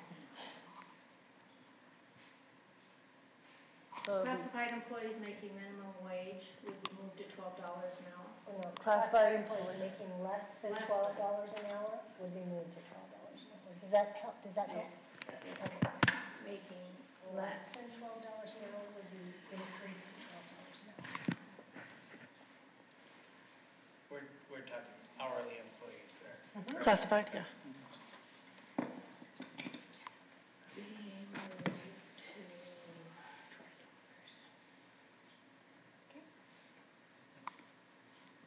So I'm gonna join hers with mine. Can I do that? Can I add twofold? Sure, absolutely. Okay. Classified employees making less than $12 an hour would be moved to $12 per hour, Plus number two. plus number two. Okay? So if they don't, if they're, so either or, so if they're, but if they're not making, so if they're moved to 12 hours, yeah, whichever is higher. Thank you. See, I need wordsmithing here. With number four. Would she say and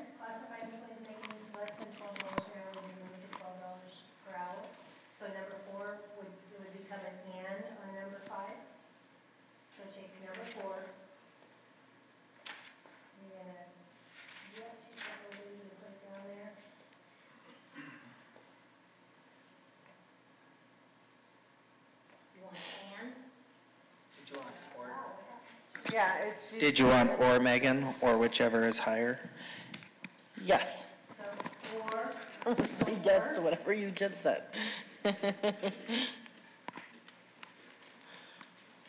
whichever is higher. Would be $12 per hour, or would. After the last parentheses, the closed parentheses, put or, correct? Or. And then down at the end of this, end after hour, you're going to put whichever is greater.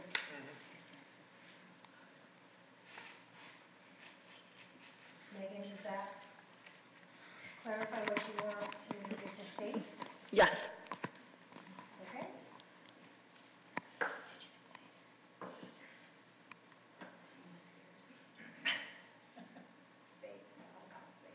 Yeah. Click Anybody save every else? time. Come on, people, throw up options.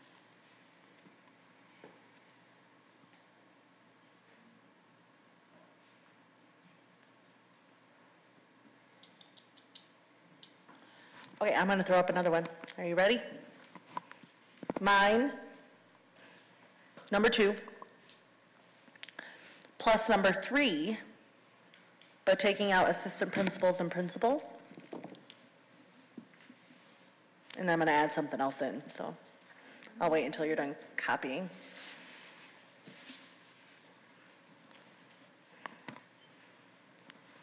That's number 3. So what's the, is there a read between it and? Yeah. Wait, yeah. So and between number 2 and 3?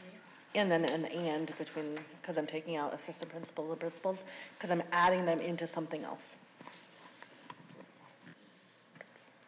Okay. So you're gonna put a parenthesis. So put the word and before the 3%. Okay.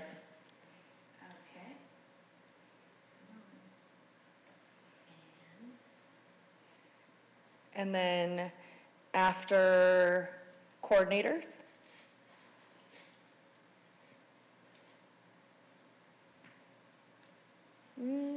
Maybe before coordinators.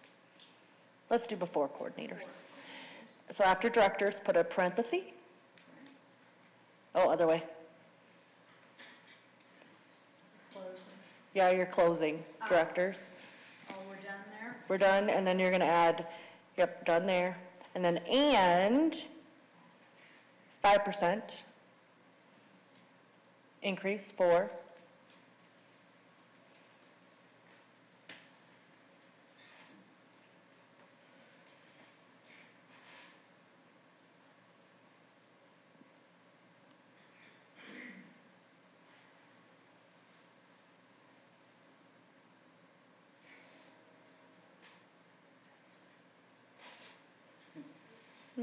maybe I should have added directors in the other one.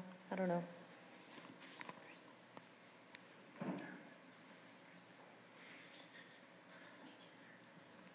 Did you want to add directors? or not? Yeah, can we switch directors from 3% to 5%? So directors, you're going to cut and paste for coordinators. I'm going to take directors off of number 3, and off of number 8. Directors, in the parentheses, there, see, directors. See how my numbers are? Which number are you going by? We're number She's going by the outer bar. Yeah, she's, yeah. The directors right here, Okay.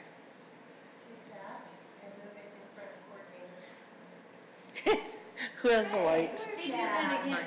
Good job. So directors, you're going to cut and paste that director, Take that director. cut it out. Uh-oh, it just has a mind of its own.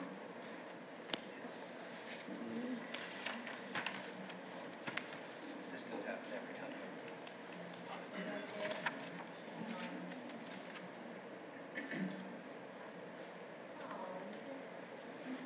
This director? Yep, that director right there. Take that out. Cut that out Yep. and put it right there in front of coordinator.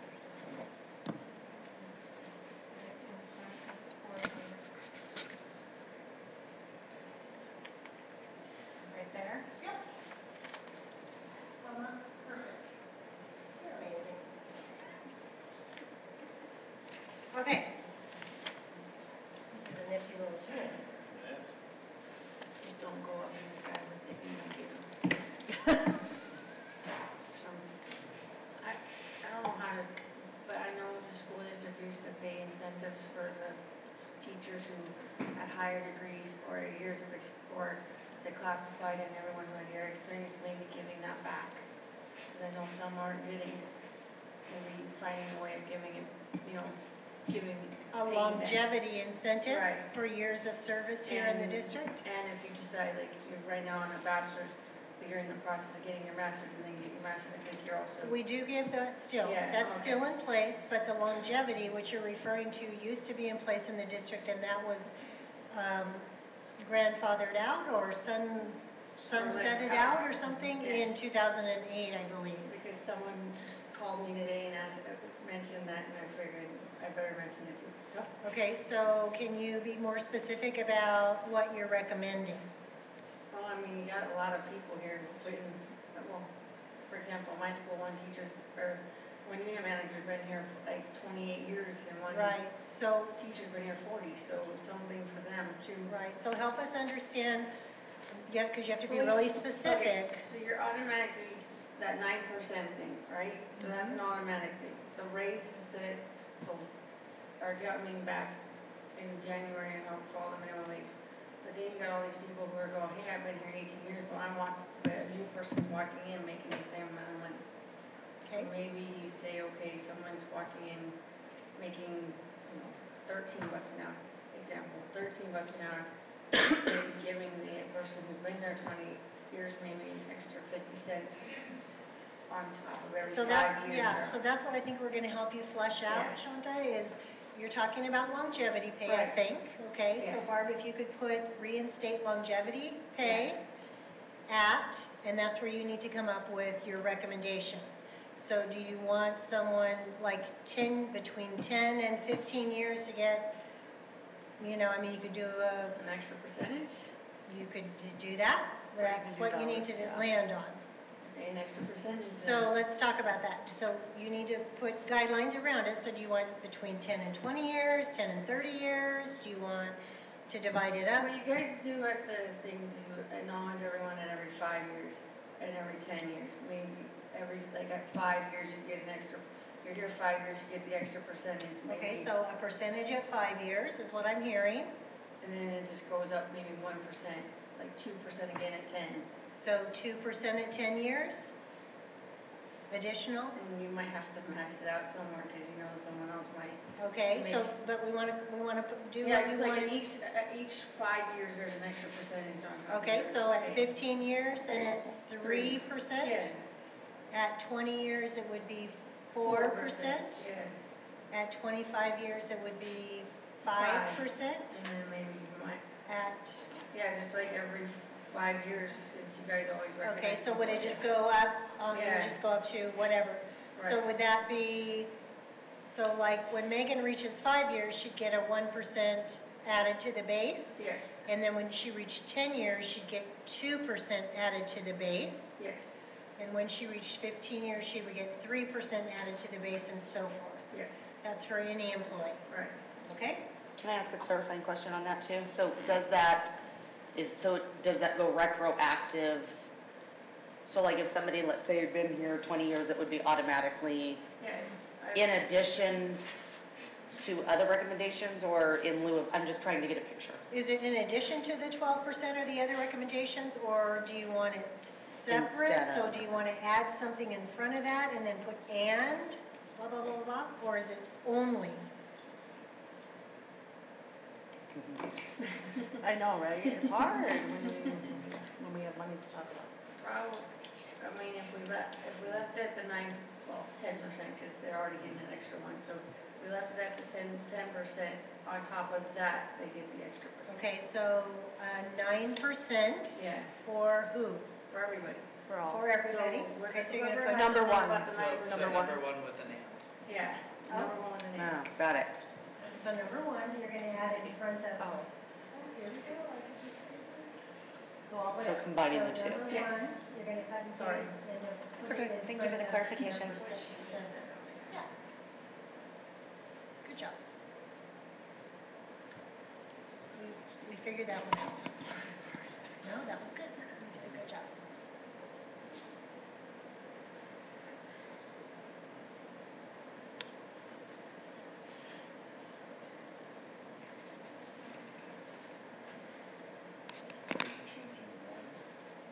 No, leaving one, but she's adding one before her recommendation. So a 9% for Can't all. That's mine. Yeah, Plus she the- can't change, she can't change change hers. She can add to it. I'd like to suggest increasing the starting salary from 36,000 to 38,000 so that we can attract qualified and effective staff as well. Is that a number one and that one? Do you want to add number one to that and then? Or do you think that's just your only option? Because we can do multiple options together once and we add decide. on. I will borrow Sherry Don's and add the language that says increasing the starting teacher salary from 36,000 to 38,000. Starting teacher salary. From 36 to 38,000.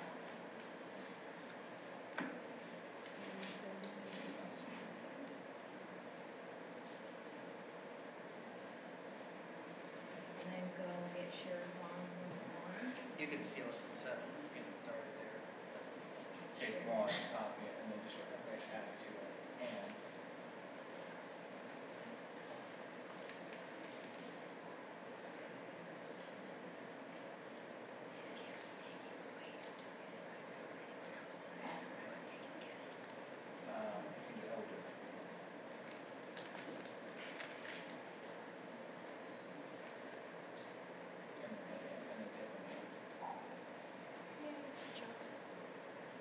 Can I just put an option of increasing starting teacher salary from 36,000 to 38,000?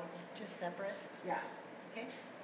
So just a separate one, it says increase, just take the last half of Mike's after and put it down in its own recommendation. Like the way you started? I don't want to keep adding that. Yeah.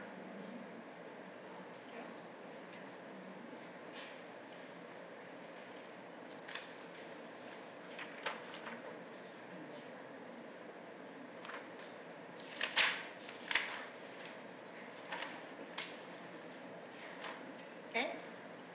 Anybody else? Everybody feel pretty good, pretty solid, that we've covered all the bases?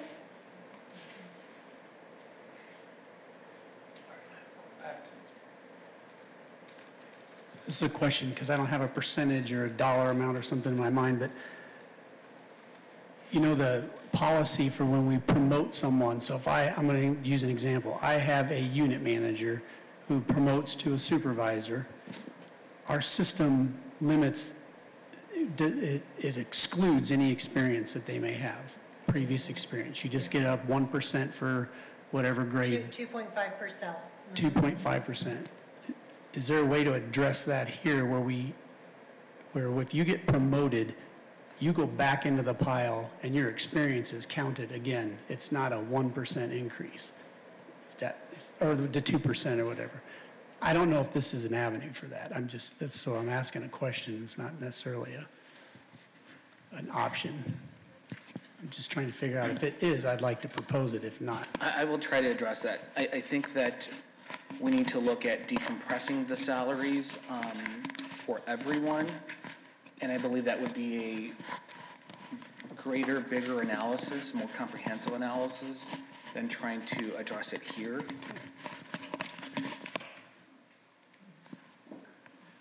So next year, bring it us here. Yeah.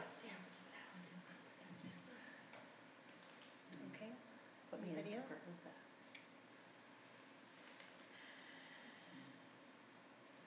Okay, all right, so we're ready to move on? Okay, so now I need you guys to pull out your last sheet.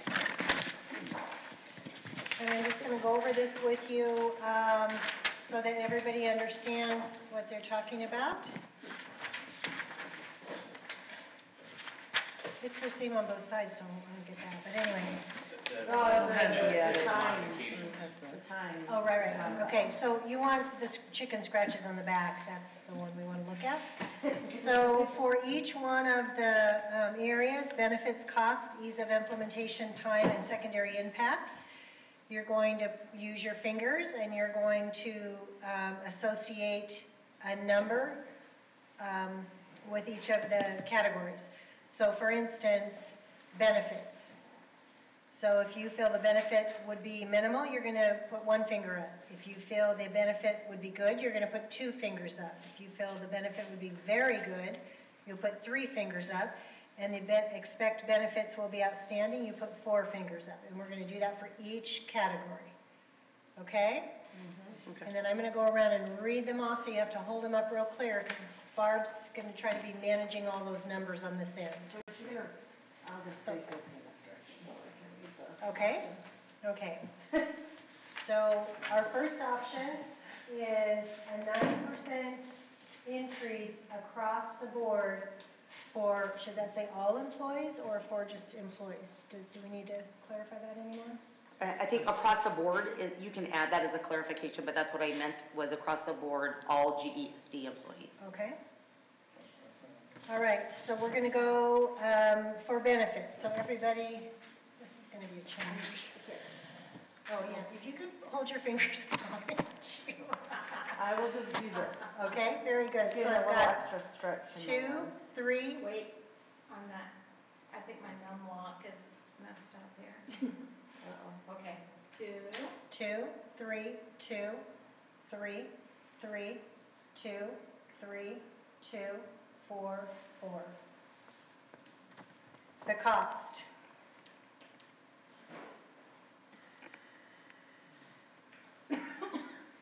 Two, 3, 2, 2, 3, 2, 4, 3.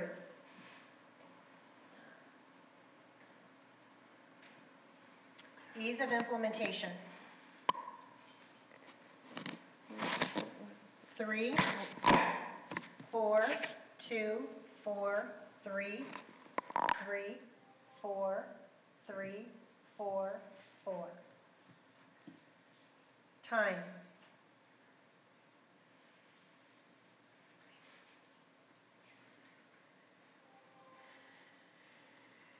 3, 3, 3, 4, 3, 2, 4, 3, 4, 3.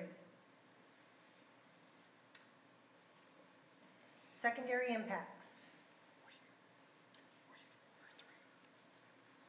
Oh, didn't I say 4? 4 was the last one.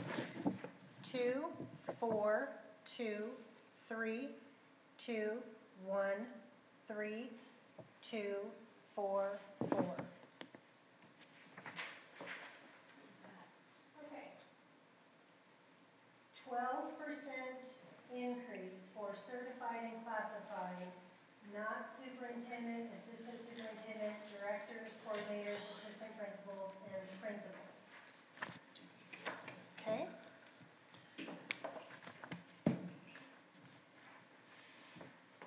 Okay, ready, everybody?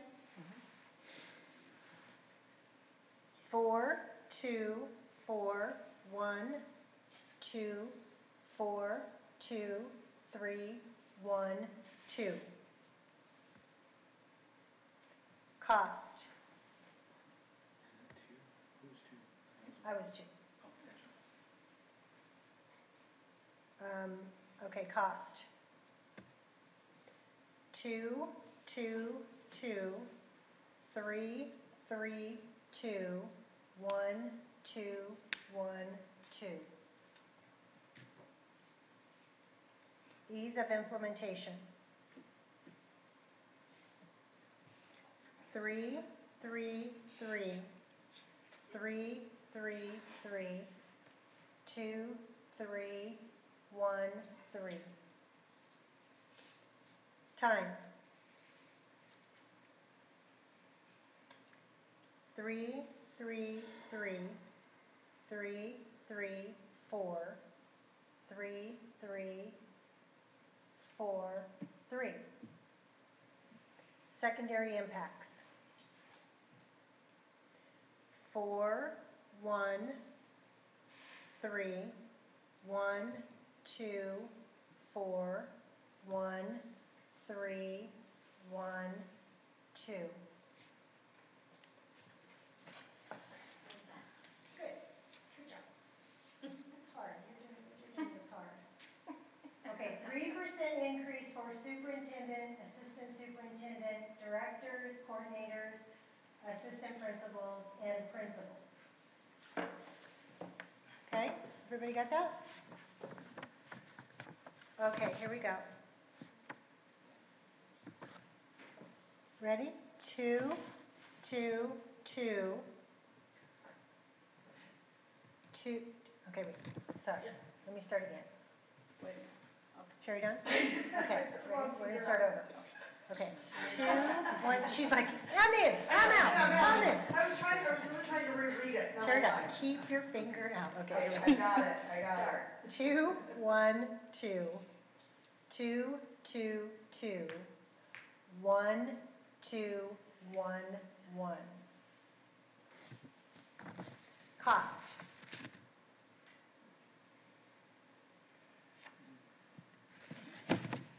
Three, 2, 2, 3, 3, 2, 1, 3, 1, 2.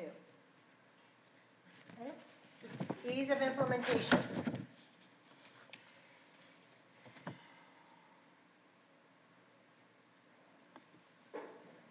Two, 3, 4, 2, 3, 3, 2, 2, 4, 3. Time. 3, 3, 3, 2, 2, 3, 2, 3, 4, 3. Secondary impacts.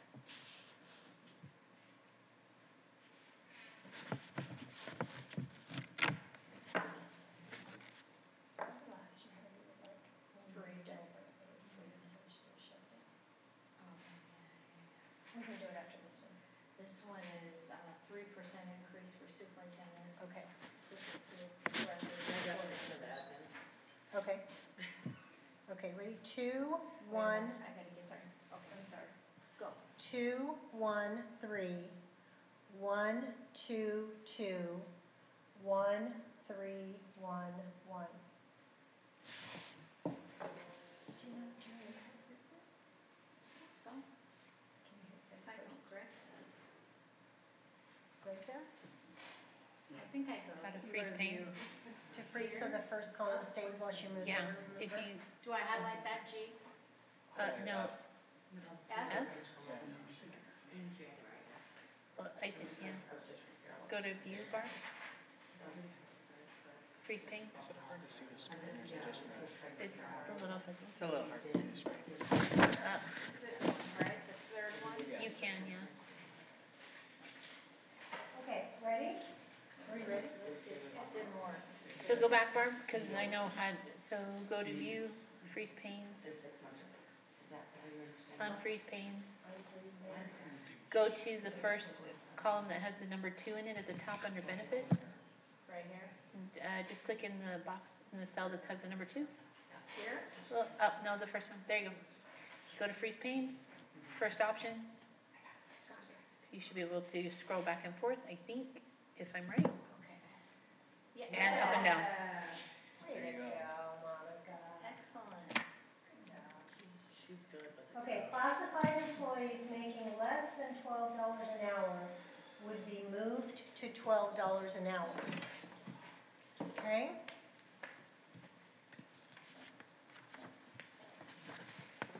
Okay, everybody? Is that 5? 5 is No, my choice. no, I haven't made a choice yet. I was thinking, because I was rereading. Move your My brain needs words and read at Okay. the same time. Okay. What is it right now? It's 10:50. Yeah, it's 10:50, it'll go up to 11 in January. Okay, ready? Yeah. 3, 2, 2, 2, 3, 2, 2, 2, 1, 3. Cost.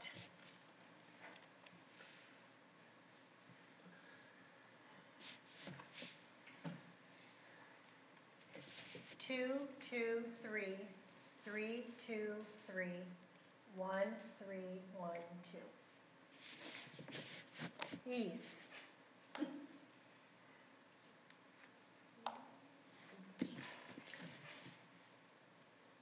Three, 3, 3, 3, 3, 3, 2, 3, 4, 3. Time. 3, 3, 3, 3, 3, 2, 3, 3, 4, 3. It's like a guessing I think I ran out. Okay, everybody does two together. One more time. Good job. Okay, here we go. 3, 3, 3, 3, 3, 2, 3. No. Yeah, just go ahead, sorry. How many spaces do you have left? Just 3. So 3, 4, 3. Yeah, There we that go. worked. There we go. Okay, that was time, right? Yeah. Secondary impact.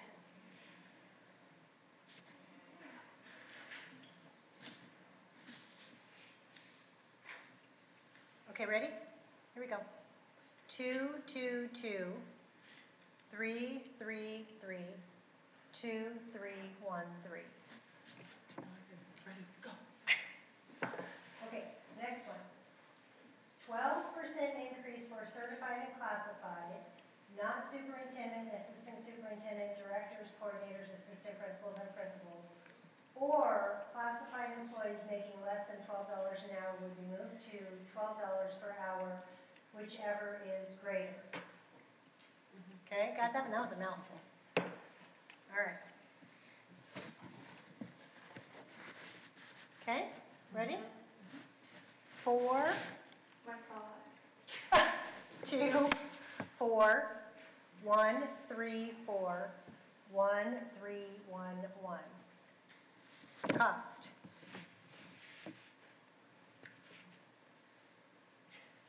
Two, 1, 1, 2, 2, 2, 1, 2, 1, 2. Got it? Okay. Ease.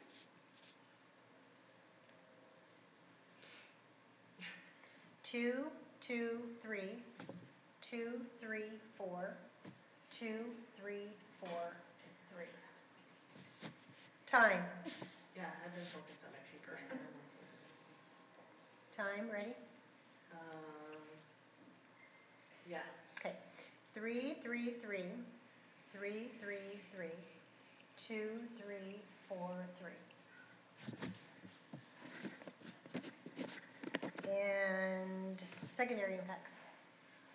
4, 1, 4, 1, 3, 4, 1, 3, 1, 2.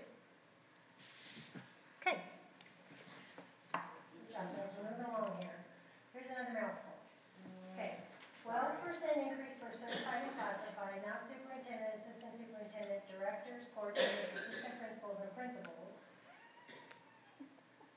And 3% increase for superintendent, assistant superintendent, and 5% increase for directors, coordinators, assistant principals, and principals. Got it? Say that 12 times. Okay, here we go. Benefits. 4, 2, 3, 1, 2, 4, 1, 4, 1, 2. Cost. 2, 2, 1, 1, 2, 2, 1, 2, 1, 1. Ease of implementation. 2, 2, 2, 2, 2, 3, 2, 4, 4, 2. Time. 3, 3, 3, 3, 3, 3, 2, 3, 4, 3. I went kind of fast on that one, sorry. Got it. Okay. Secondary impacts. 4, 1, 3, 1, 2, 4, 1, 4, 1, 2. Okay, next one. 9% increase across the board for employees, reinstate longevity pay, 1% at 5, 2, 10, 3, 15, and 5-year increments. Okay, got that? Okay. But it's not retroactive. We didn't say that. I guess we could, did we said it wasn't retroactive, it would start this year, is that what you meant? Chantal? How would that work? No, it'd have to be retroactive. No, it wouldn't have to be, you could say starts Starting this year. now. Effective July 1st. Yeah, 4 years, I get my percentage. Is that what it, that's, See. I'm just clarifying. So I say if you're already at 5 years on July, you'll get the 1%. If you're at 10 years in July, you'll get the 2%. When you go to get your, no, when you go to get your certificate. No, Isn't she that what was you meant? saying- No, but she was saying She we was saying recognize that it's people. retroactive, because her intent was for people who were already, Right. I think it has to do with the compression issue. Oh, So we need to wow, clarify that's what very that is. different then, Yeah. because that would be way, way more expensive if you did retro. That's true. So maybe we have to put it as two separate items. One moving forward and one retro. Well, I guess it's really up to Shanta since that is Yeah, her it item, is. so I think she Good needs to point. clarify one way or the other. Why not just do that, like if you're, so when So, you. so how we recognize employees now is when you hit that anniversary mark. So when Yeah. you have completed 5 years, that's when, right, so that following year is when we give you the recognition. Yeah.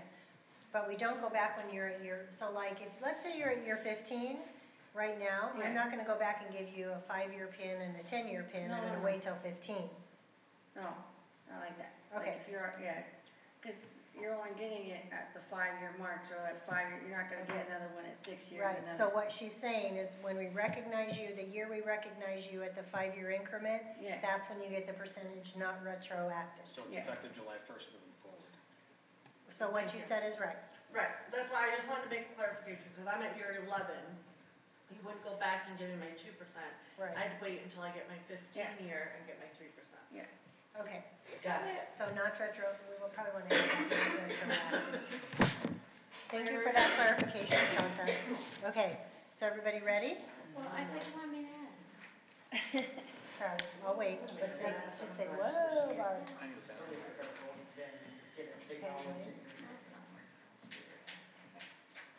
The answer is just ignore me.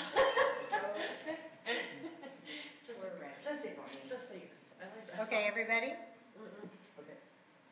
Thinking. Okay, repeat. Okay, I'm sorry, do you want me to repeat that thing? Okay, so here it is. 9% increase across the board for employees, reinstate longevity pay, 1% at 5 years, 2% at 10 years, and so forth, not retroactive. Okay. Okay? Yep. Okay, everybody on board? All right, here we go. 3, 4, 2, 3, 4, 2, 3, 3, 1, 4.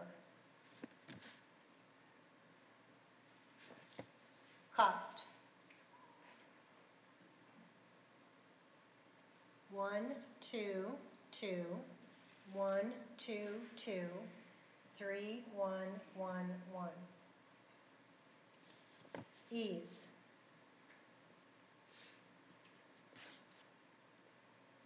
2, 2, 3, 3, 3, 2, 2, 2, 3, 4. Is that your rub, Matt? You're like. Time.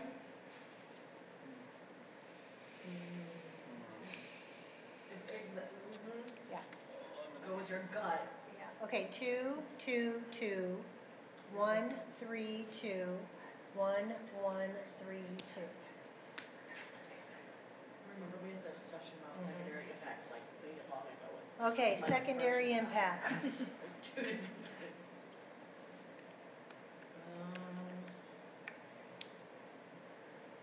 2, 4, 3, 3, 2, 3, 3, 3, 2, 3. Good job, guys.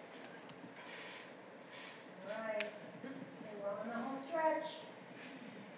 9% increase across the board for employees and increasing starting teacher salary from 36 to 38.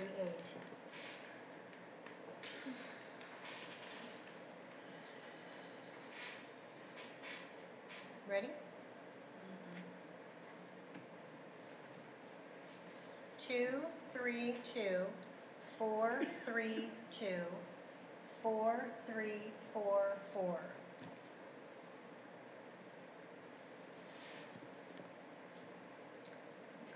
Cost. 2, 2, 3, 2, 2, 2, 4, 3, 4, 3.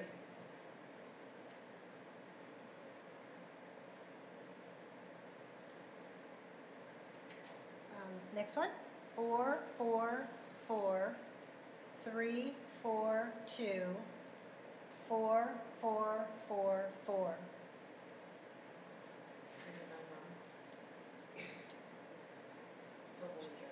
Okay, next one. Time. 3, 3, 3, 3, 3, 2, 4, 3, 4, 3. Secondary impacts.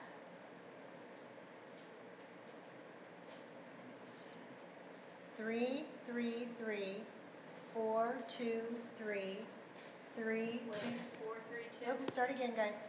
Sorry. That's okay, it's me. You get 3.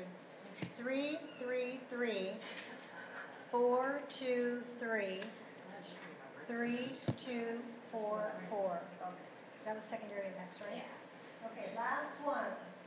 Increase starting teacher salary from 36 to 38. Okay, ready? Number 9. Yep. Number 9. Last one? No, Yep. not the last one. Yes, it is the last one. Yes, it is. Okay, ready? 3, 3, 3, 4, 2, 3, 3, 2, 4, 4.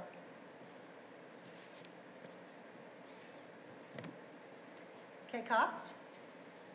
2, 2, 2, 3, 3, 2, 3, 3, 4, 3. Ease. 4, 3, 3, 4, 3, 3, 4, 4, 4, 4. Time. 4, 4, 3, 3, 4, 2, 3, 4, 4, 3. Is that going too fast? Okay. Secondary impacts. 4, 2, 3, 4, 2, 3, 3, 3, 4, 4. Okay. So now we're going to go over to the end, remember? And Barb does a happy highlighting. Plus.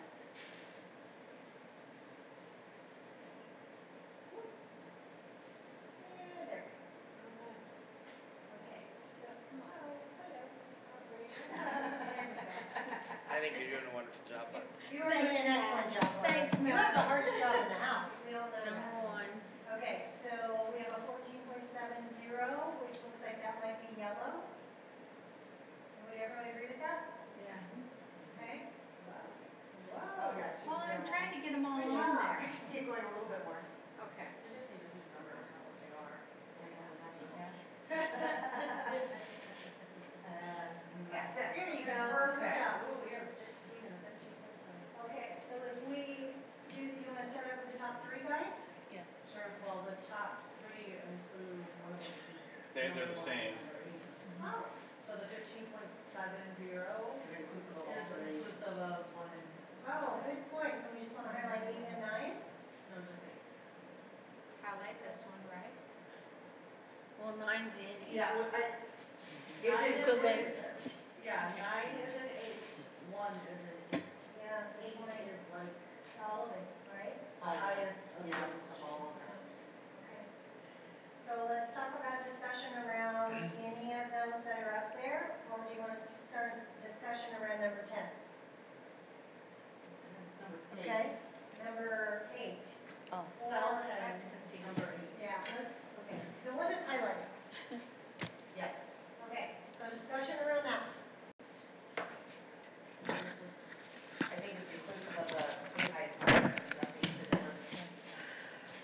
inclusive of the three highest numbers. Would you add that as well? Just put in recommendations right now. Just put inclusive of the three highest numbers. Okay? Okay? And it involves everybody, gives the teachers what they want, and just to classify something. It involves everyone. Involves all employees.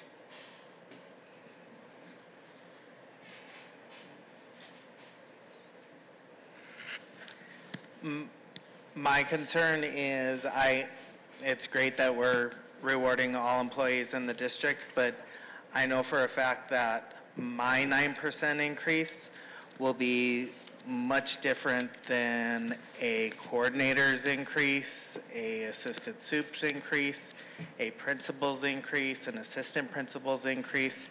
9% on their salary looks way different than it does on my salary or a new teacher's salary. I would love to get everybody an increase, but to get our certified and classified staff members more money that's where we have to get creative here, because it's great that everybody in this proposal is getting 9% across the board, and that's awesome, and it's great for our district, and teachers will end up with 10, but when you do a percentage like that, the people that make more money take a bigger chunk out of the pot, and I understand that's the nature of the beast there, but I think we need to do better for our people that are in the classrooms and taking care of the grounds and driving the buses and feeding our kids every day, who really need that added percent or two, whatever that looks like, to help them in their day-to-day. So just a point of reference for that, everybody, we have employees that make $18,000 a year as well. And so their 9% is going to definitely be less than our median teacher salary, which is $45,000 a year. So point well taken, Matt.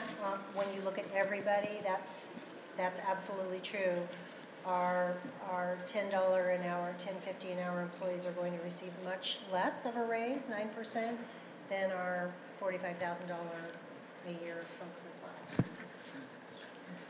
Well, I would like to point out the purpose of the refer ed, hearing, educators' story and even the community, they want their teachers, to make a decent living. So, so I just want to make sure that whatever decision we make today, that it's going to be just for them. This is, we were in the heat, for those couple of days at the Capitol for a reason, because, they have a family to support. Classifieds, that are not making enough, working 2 or 3 jobs. So, just take that into consideration. The purpose of fighting for this, because, there's a lot of, educators that, it's very hard to put food on the table. So, take that into consideration, even classify.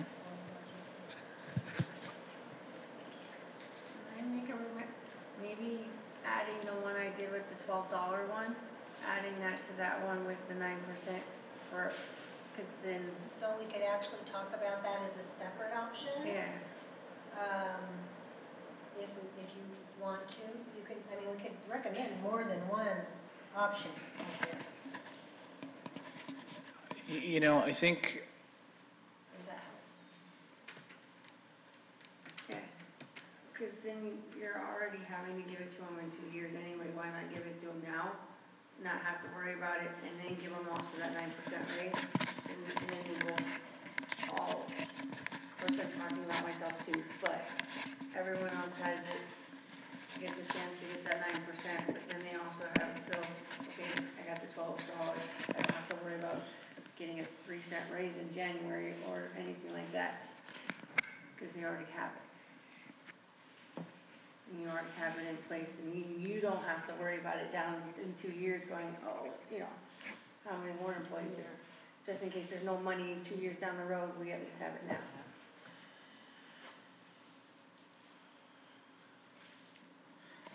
I think that what I'd like to point out to the group is that we go through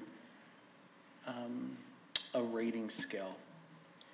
And that rating, whether it's the row 1, row 8, or row 9, as a group, those three emerged as a top 3.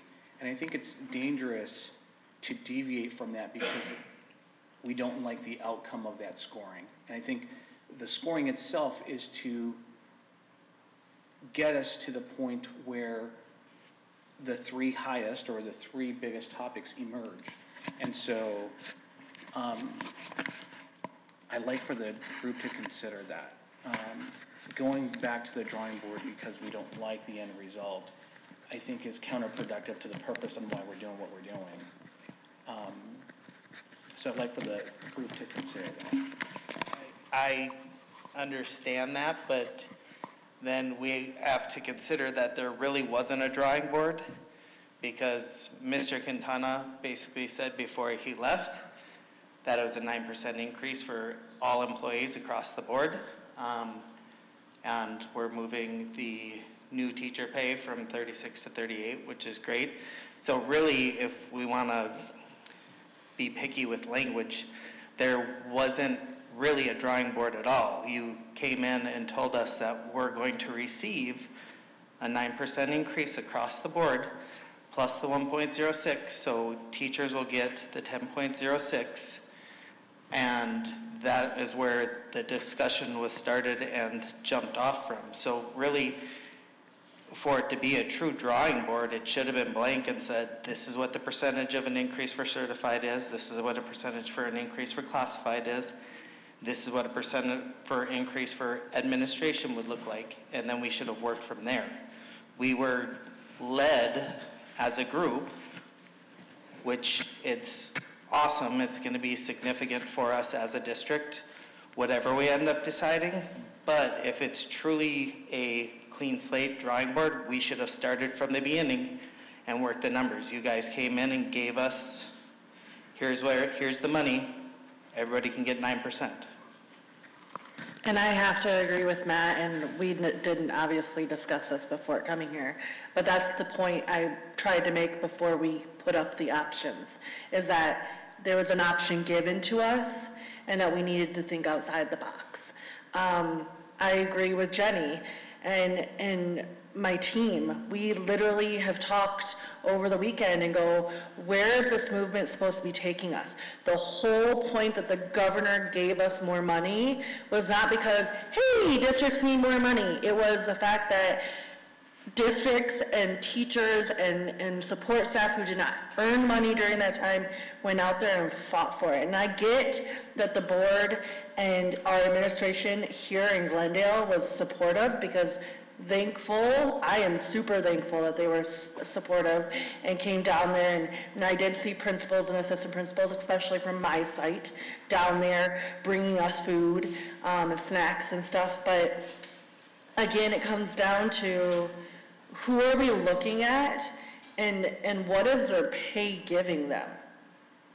To me, it's the ability to move and put food on the table and give you a livable wage.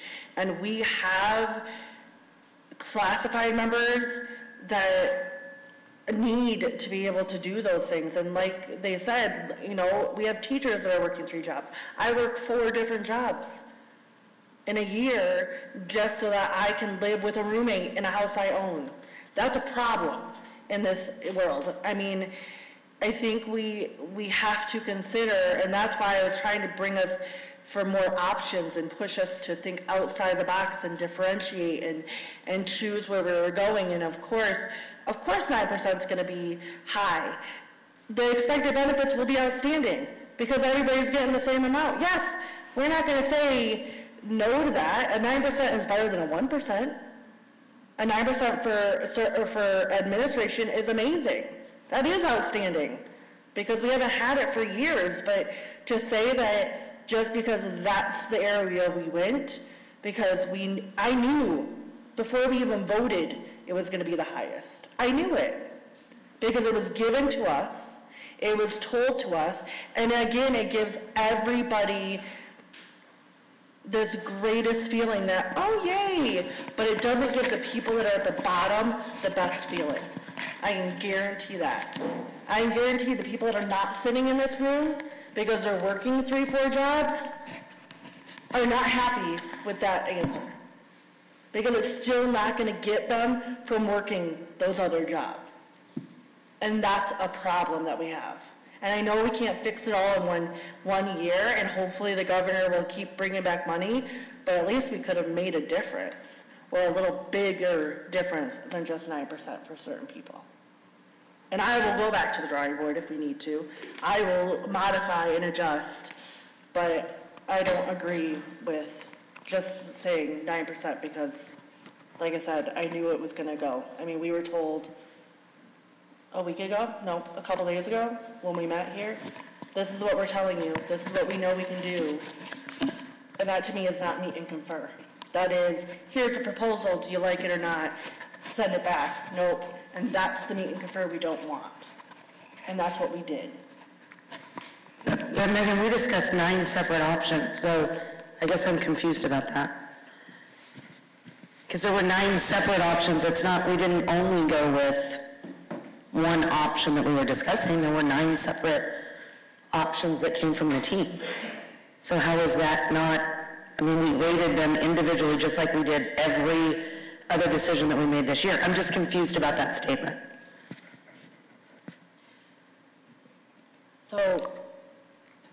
So to me, if I were to ask you prior to Mr. Quintana telling you what percentage we could get for everybody, would you have put a 9% up there? That's the difference between.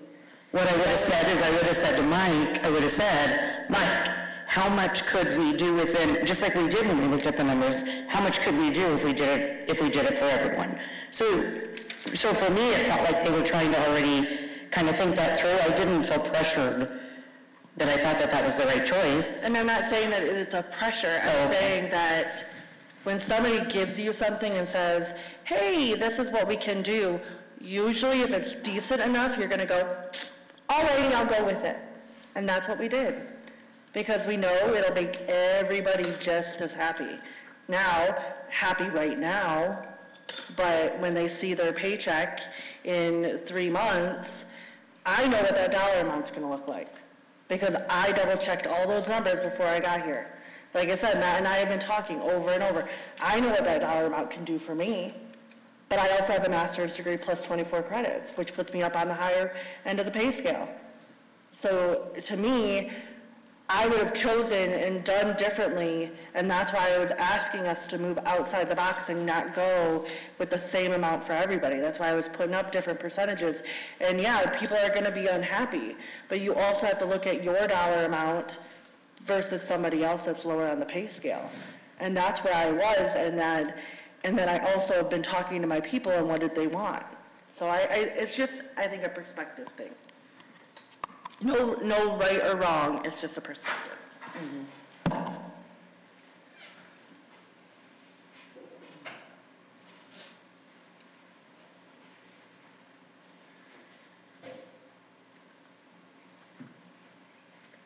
So how would the team like to move forward?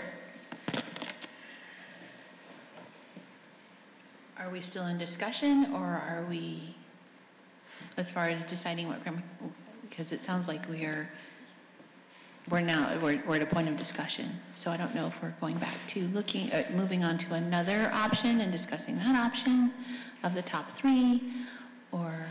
So it's my understanding the top 3 is all inclusive in the one that we just discussed. Mm-hmm. Would the team like to separate them out and discuss them separately?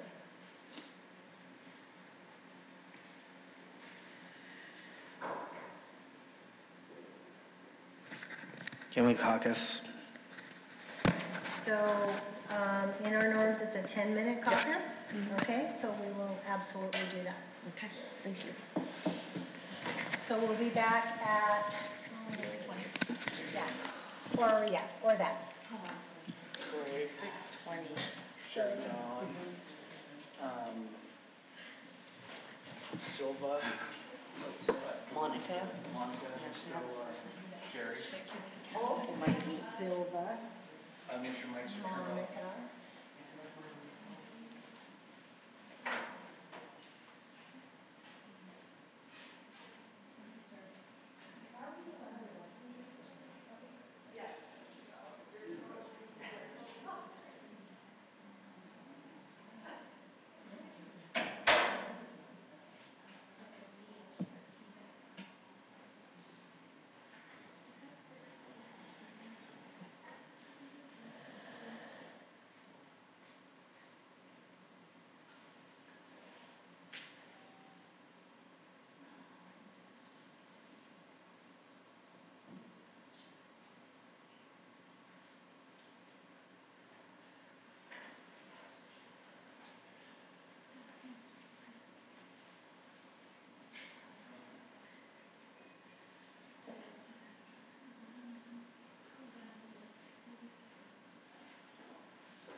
want supper.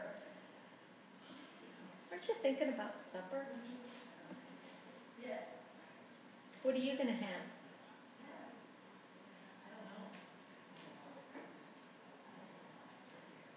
At this rate, it's gonna be breakfast.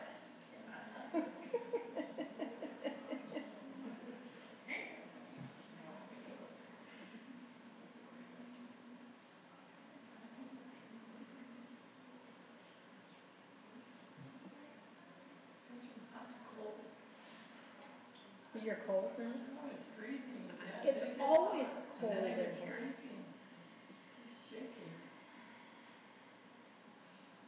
Oh, we need some entertainment.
Jerry, did you get a new car? Did you get a new car? I'll bet you look good in that car.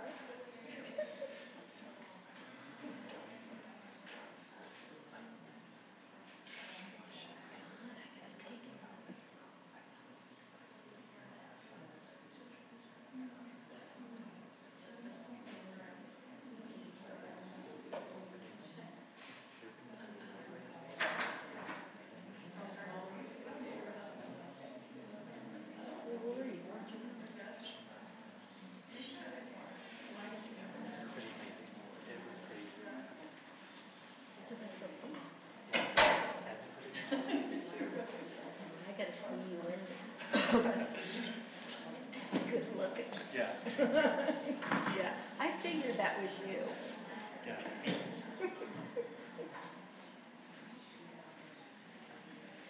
You love this, don't you?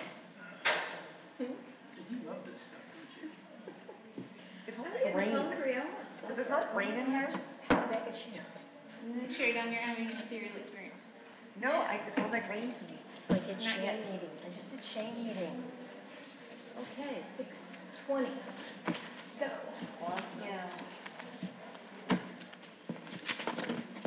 I thought there'd be more people. What's that? I thought there'd be more people today. Was that a makeup thing you just did? I just hear just go. Yeah. Just because I don't know, because I like to be very matte, so I just, every time I put my lip gloss on, I don't even apparently realize. There are lots of things I do that I don't realize that I even do. Well, I wasn't sure you were holding You just put a powder brush. Yeah. I don't even put powder on it. I don't know, maybe it's a sensory issue. Now I'll be sensitive about it, maybe. Good. I like it. Okay. Okay.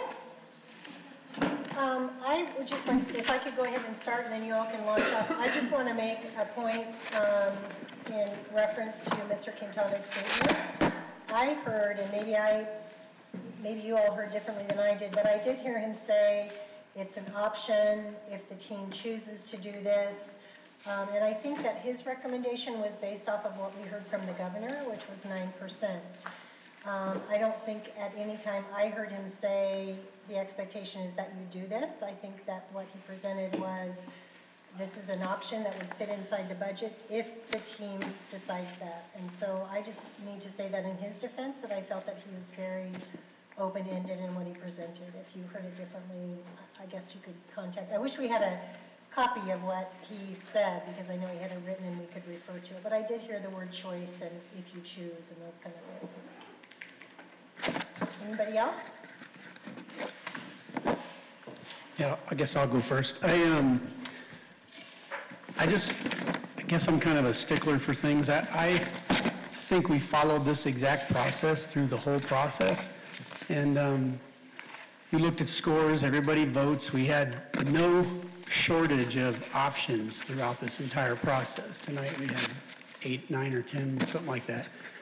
And there was never, I don't think we ever drew the line in saying, okay, we have to stop coming up with options. This group agreed tonight, we ended up at that many, and we asked several times, are there other options? Nothing else was brought up. So I'm kind of not understanding how we didn't think outside the box or didn't do that when we had every opportunity to do that. This is what we ended up with, just like every other process we went through this year. We voted on it, we chewed it up, we talked about it, and then we ended up with this, we settled on something based typically upon the score that it received. So I'm just kind of like I think we just stick with the process, because if we deviate here, why don't we go back and deviate on everything else we did? It doesn't make any sense. The process is the process. We agreed upon it. We followed our norms. We did everything. So that's just my opinion.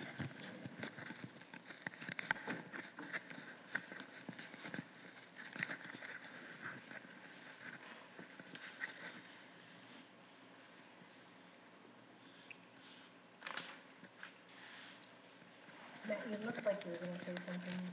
What are you thinking? I'm thinking.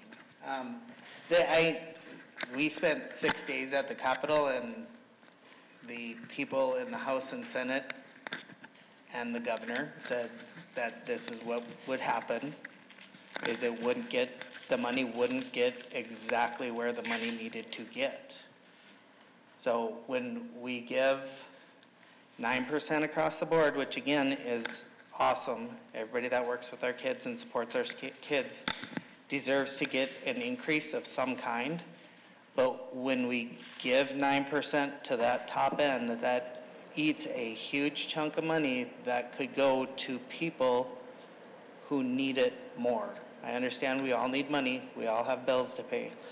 But when we do something across the board like that, like I said, I understand my increase will be different than a maintenance worker's increase. I get that, but that increase for them makes a bigger difference for them.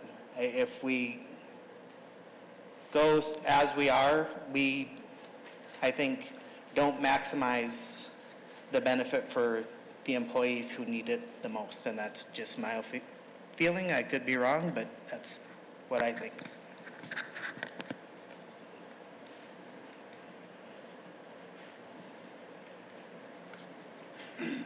And so throughout this whole process, through meet and confer, through the walkout, the demonstration downtown, what we have shown in GESD, I believe, is a united front. Like you said, Megan, the administrators supported, there were people down there, also the way that compensation was handled as far as being out for 6 days, that was done retroactively, not during, and I know we heard some districts did it differently, and that was a hardship. But when I sit in here and meet and confer, what I hear a lot of is we are united, we are a team, and we're going to treat people, if it's for one, it's for all. And now, the stratified increase, it's based on amount of pay, and it's inverted with percentage, and that's okay, and I understand that. And so also the classified staffs that are hourly also do make less than some certified staff. So the question would be, why would the percentage be equal there at the 12%? The other thing is, when I look at this, honestly, it concerns me, frightens me that it starts to send a message that's different than what we've been doing the entire time. One for all, it starts to stratify, it starts to build division. And I think we've worked hard to come to a place where we sit at the table and we talk, and we're a group. And that's what scares me about the other ones.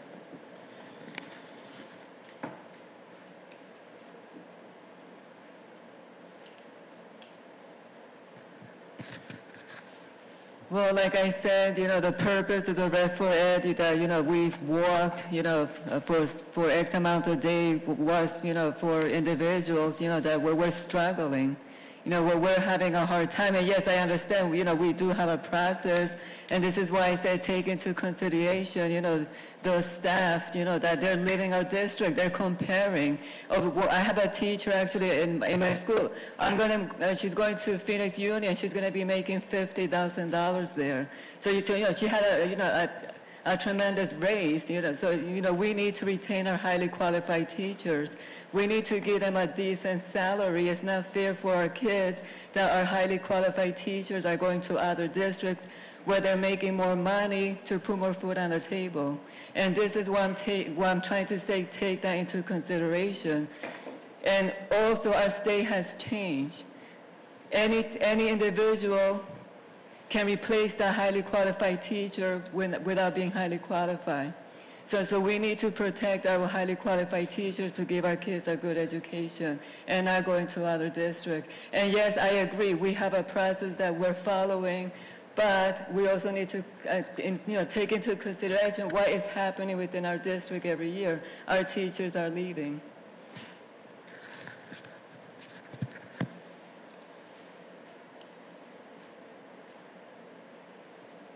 So a couple of things I want to clarify. The options that were put up here included all teachers. We did not differentiate between highly qualified and non-highly qualified. So those are all teachers up there, regardless of their certification level, regardless of how they are certified. So that's one point. And the second point, I can't remember. It'll come back to you. It will, I'm sure, probably tonight.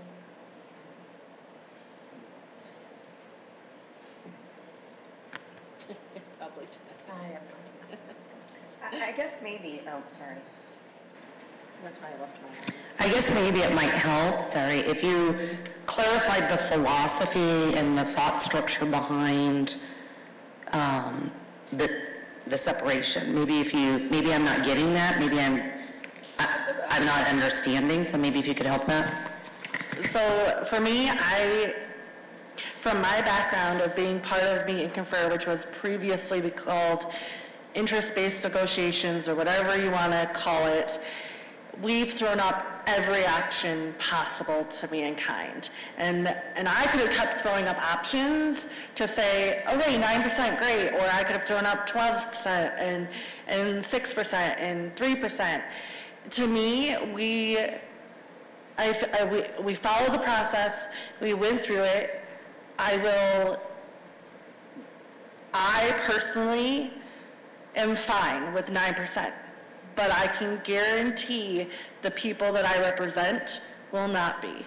And they will not agree with administration getting the same amount. And not because you're not amazing people, not because you don't do your job, it's because of the dollar amounts that we get paid. And the comparisons that we have and what Red for Ed, I'm going to go back to it, was fought on. I mean, I get it that admin was told, or 12-month employees were told that they had to come to work, but they could have taken vacation days if they thought it was they were behind Red for Ed. But that's not the case. Some people did not. Some people did. I don't know because I didn't see everybody down there. But I did see a lot of friendly faces, and I just want us to be understanding that the districts around us did not provide, and even some of them that had administration in their district office being supportive of them, did not provide everybody with the same amount. They did not. And so I was just trying to help people that might not have been through the process with dealing with dollar amounts, the opportunity, and I maybe should have pushed it more of saying, put up some more options, choose different ideas, let's separate them. That's why I asked, do you want them all together? Or should we have separated out admin, certified, and classified? Like, I was trying to help the group come to a meaningful discussion, and if we agree that this is what we want to present to the board, then this is what we're going to present to the board, because it was the highest number inclusive of all three. I know in the back of my mind that at that board meeting on Thursday, we are going to have people that are here that are going to not agree. In the audience, wherever they may be, on the computer, I don't know, watching it on YouTube. And that's, again, yeah, I'm here for the whole district, but GA is representative of certified and classified staff. And so that's what I'm pushing for, certified and classified staff. Again, I know that our jobs are different. I know as a superintendent, your job is to oversee the whole district. But again, is why you get paid more, why you get more in performance pay, and all those other add-ons to your job and duties. That is why I, as a teacher who have degrees and whatever, get paid the amount I get paid. I get that. I also get that because I stuck it out in Glendale, I'm not getting paid as much as my counterparts in other districts because they moved. You know, I know that. And I can't, I'm not upset about that. I just know that when I talk to people and when they heard that we were receiving monies, the goal was to get roughly about the same, or if not more, than some of the districts around us.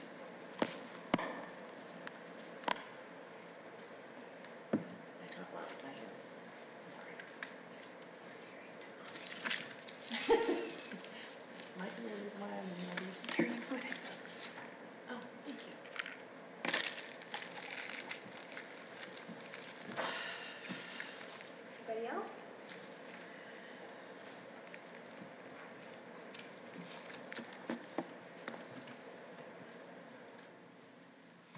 Okay, so how would the group like to move forward? I would recommend that we go and follow our process and see where that takes us. And, Okay, so we you know, obviously, that's kind of what determines, I think, the next steps. So we will look at then, and we'll just go down and jump in here, because I'm just trying to help us through the process. We'll take number 8, which is the highlighted one.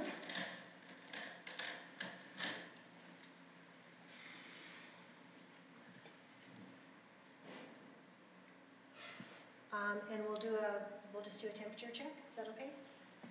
Okay. Right now? Yeah. Yeah, right now. Sorry, I'm like, right now?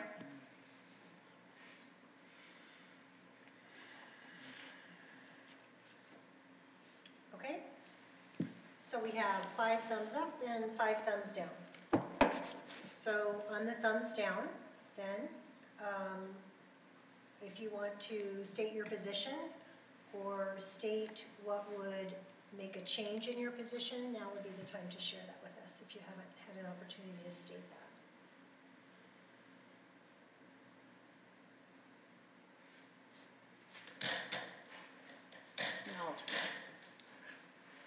Welcome back. Welcome back, friends. Apparently I like to go first. Apparently I'm just a talker. I agree with, I'm not going to say I don't agree with the whole number, whatever it is, number 9, number 8. I do agree with moving or increasing the starting teacher salary from $3,600 to $3,800. I do agree with that. But I do worry that a 9% increase will not be a big enough difference between a teacher that is currently a new teacher in our district and a teacher that will become a new teacher in our district. That has always been the biggest issue, is that difference and that compression. And I know that I'm guessing if a 10% is 3,600, they're at 39, so they're a little bit above. But again, it just makes me concerned that we wouldn't have a bigger difference. So I'm just going to share some facts with you. Yes. It would be a $1,600 difference between Sorry, a yeah. first-year teacher and a teacher going into year 2. And when GESD was on the old salary step schedule, it was $750 between a first and a second-year teacher. Does that make sense? Mm-hmm. Okay. Did we say that the mean teacher salary was 45,000? I believe that's what Yes, is that what it was?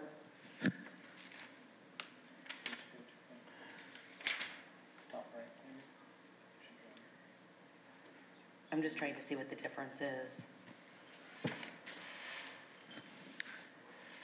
About 1,400, a little less. 1,350.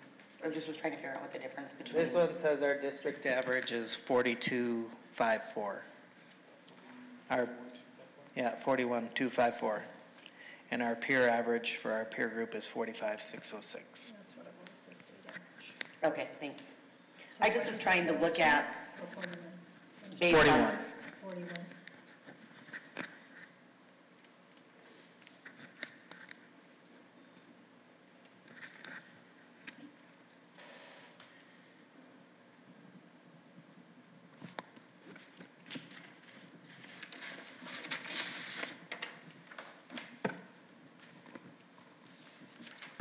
Anything else you want to say with the thumbs down?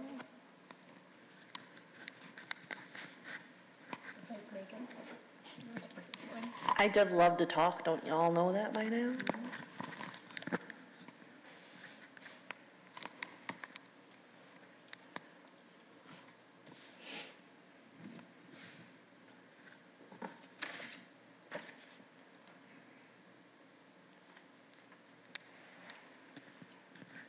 So how would we like to move forward? So did anyone who had their thumbs down want to say something before we move to the next step? Like what would help to move? Right, so their The thumb, is position, that what we're- or if okay. there's something that, you know, would make a difference in the way they're feeling about this. I want to make sure everybody that wasn't supporting this has an opportunity to state whatever they'd like to state.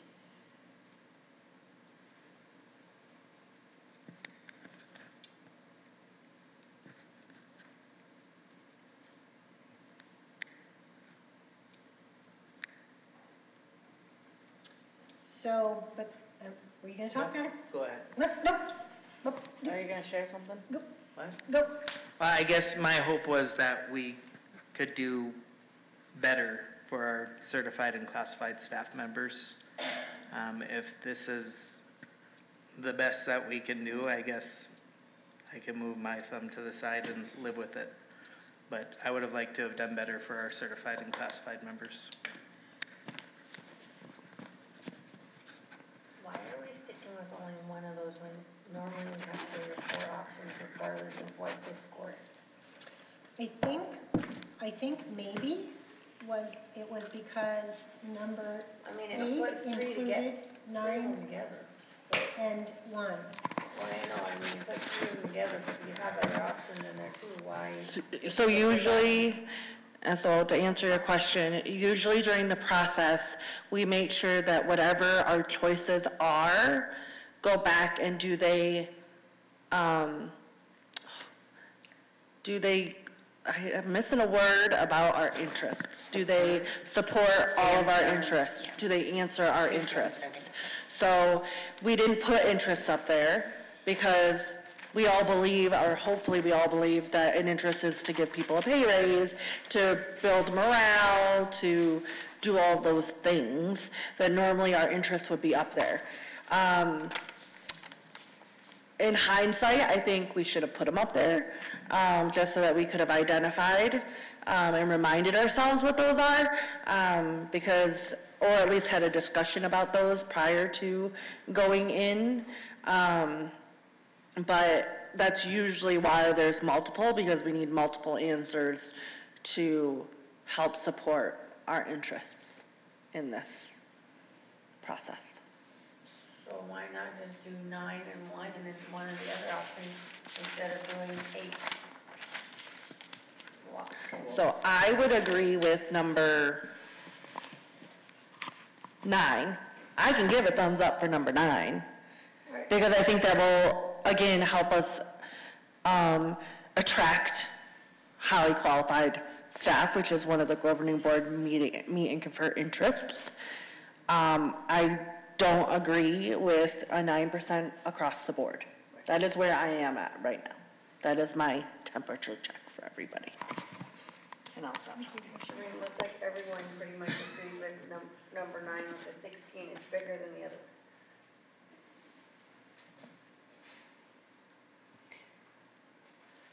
So what happened, we've never run into this in this year, so I don't know, I'm sorry, no. So I can tell you, you're going to say. So I'm going to say, what do we do? I don't know what to do. So when we've had in meet and confer, if you look back historically, when you come to an impasse or kind of a stalemate, the team has options. They can take it to the governing board and let the governing board decide. That's happened several years. Okay. When there wasn't an agreement at the table. But it was supported, it seemed to be supported by points or statements or things like that. And then ultimately the governing board decided. And we've done that a few times in the past. A few times in the past, the governing board has said you need to take it back to the team next year. They've done that, or they've made the decision. Okay. So, or you break them apart if people agree on a certain part of whatever the options are, and again, you go back to the drawing board. So if if a group doesn't agree with a certain piece, what would make them agree? What is another option that they could put up there that might be a compromise? That would be another way to put it in my history. Usually that's in the step of like temperature check and why do you say no, you usually have to come back with an option. And so my option was, I do agree with whatever number. It doesn't matter, you meant the salary increase for new teachers. Yep. Yeah. But I don't agree with that. I would like to adjust the percentages. That would be my option, is to adjust the percentage. I don't know what that magical percentage adjustment would be, but I would like to adjust the percentages.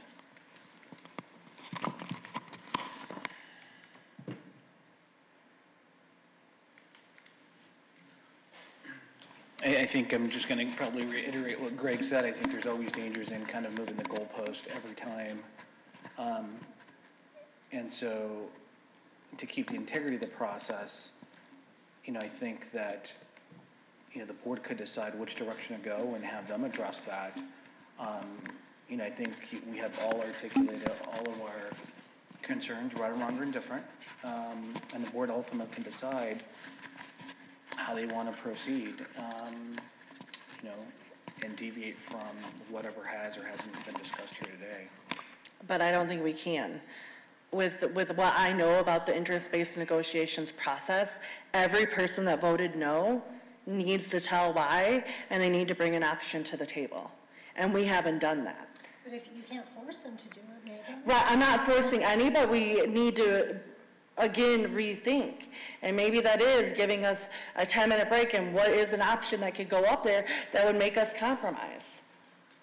What would go up there that would help us say, okay, this is what our option is that might help us go, okay, let's move the yard goal, because this is part of the process.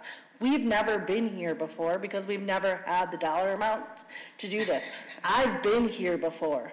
I've gone through this process in this exact room dealing with money, and it stinks. Yeah. But it's what you have to go through. I mean, I lived it where I was here 4 hours every night, and I'm not trying to hold this group to stay here until 9 o'clock tonight. I'm not trying to hold that. But I am trying to fight for our district to do what's right for their people. And what's right for me and what I believe for my constituents is not to give everybody the same percentage. I will agree that we need to provide new teachers with a higher thing because they deserve, and they are coming in, and we need to retain them, and by saying, here's 38,000, yeah, we know it's not 42,000, but we have this and this and this and this programs for you to be a part of that I think is worth more than 42,000. Because I know that we have those things in Glendale.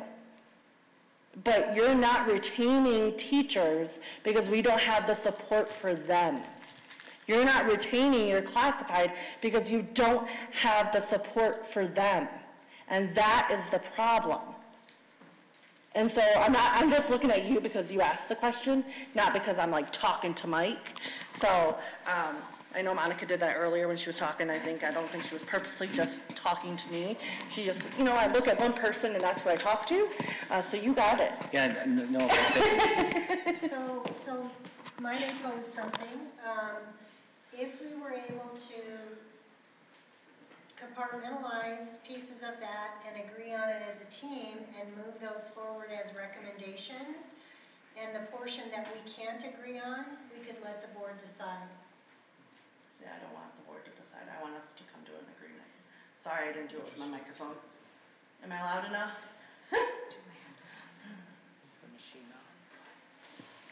We have to start all over. You're such a On that note, jokester. Good job, Barb. Thanks, Russell. So how does the rest of the group feel about that? We heard how Megan feels. Would anybody else want to segment out, kind of like Shanta suggested, segment out number 8 and at least find out what we do agree on? And then maybe what we can't agree on, we can move forward with the board. We can find out what the group feels about that. Well, I can agree with number 9, increasing the starting wage. So let's take a moment then and just ask everybody. Can you give me a temperature check on how you feel about changing the starting salary from 36 to 38,000?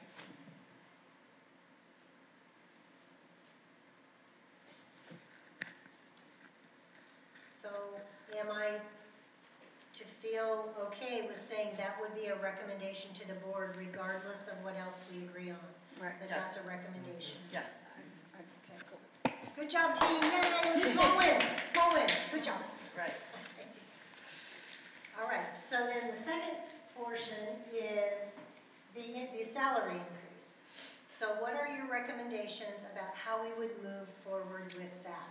Let's hear from more members of the team.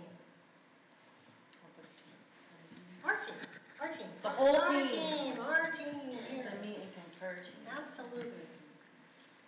Anybody got a suggestion? I would prefer the 3% increase for the admin, quote unquote admin, not including the classified staff that assist admin, but would be willing to go to a 5% and see what the increase would look like for our certified and classified members. Wait a minute, so what number is that, Matt? Is that number part of number 7? No, number 2. No. It's kind of a whole new thing. It would be, It would be, yeah, it'd be number 3. Oh,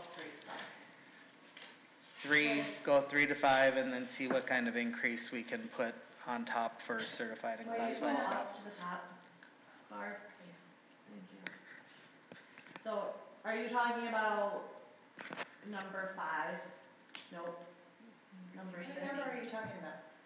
Well, it's kind of a whole new thing, because we were talking about throwing new things up there. It would be certified and classified increase, and then for admin, a 3 to 5% increase to see how much we can get the percentage Well, what over about 9. this? Yeah, what about if we take a temperature check to see if the team is open to adding new options? Is that fair? Because, I mean, that's off process, right? It's not off process, We've never added new because we've options. never been here before. Every year that, like I said before, if you've said no, you have to add an option.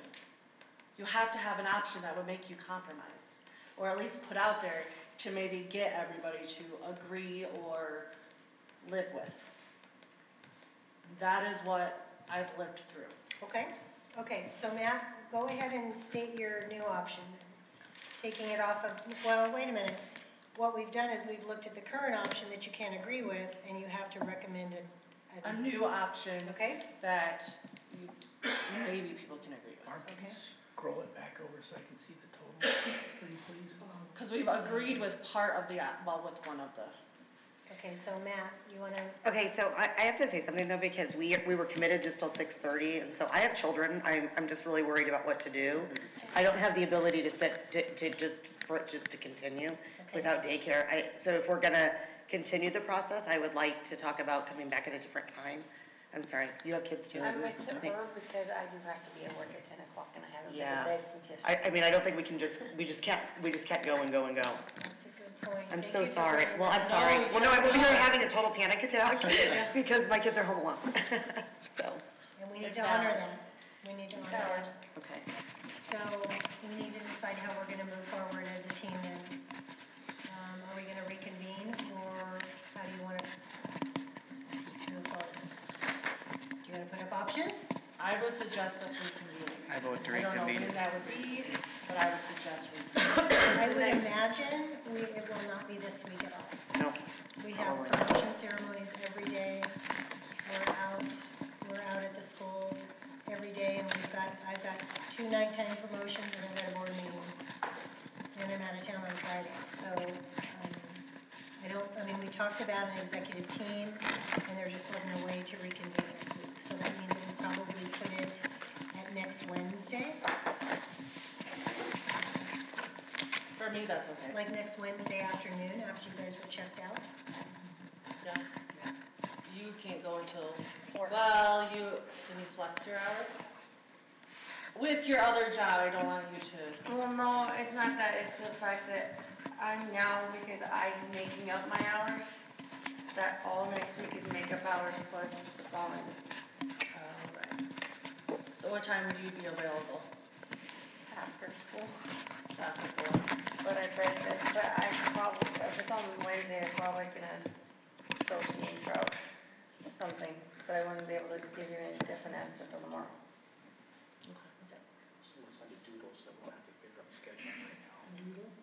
I don't know So what doodle is. what we're thinking is you pick the best time, so we're thinking that, is everybody okay for next Wednesday afternoon? Can you just give me a head nod, or a thumb? I think so. Okay, so probably would be after lunchtime sometime. So I will schedule time next Wednesday, and then we'll come back to this. Okay? Yes, again, I apologize for keeping you guys so long. I forget, it's like damn kids at home, I apologize. So next Wednesday, probably, I would imagine around 1. Okay? So, I'll be fine. Just let me know what you need. Oh, yeah. I'll be fine. It's just today, this weekend, I worked over Right. someone else's Go shift. get some rest. Yeah, go I worked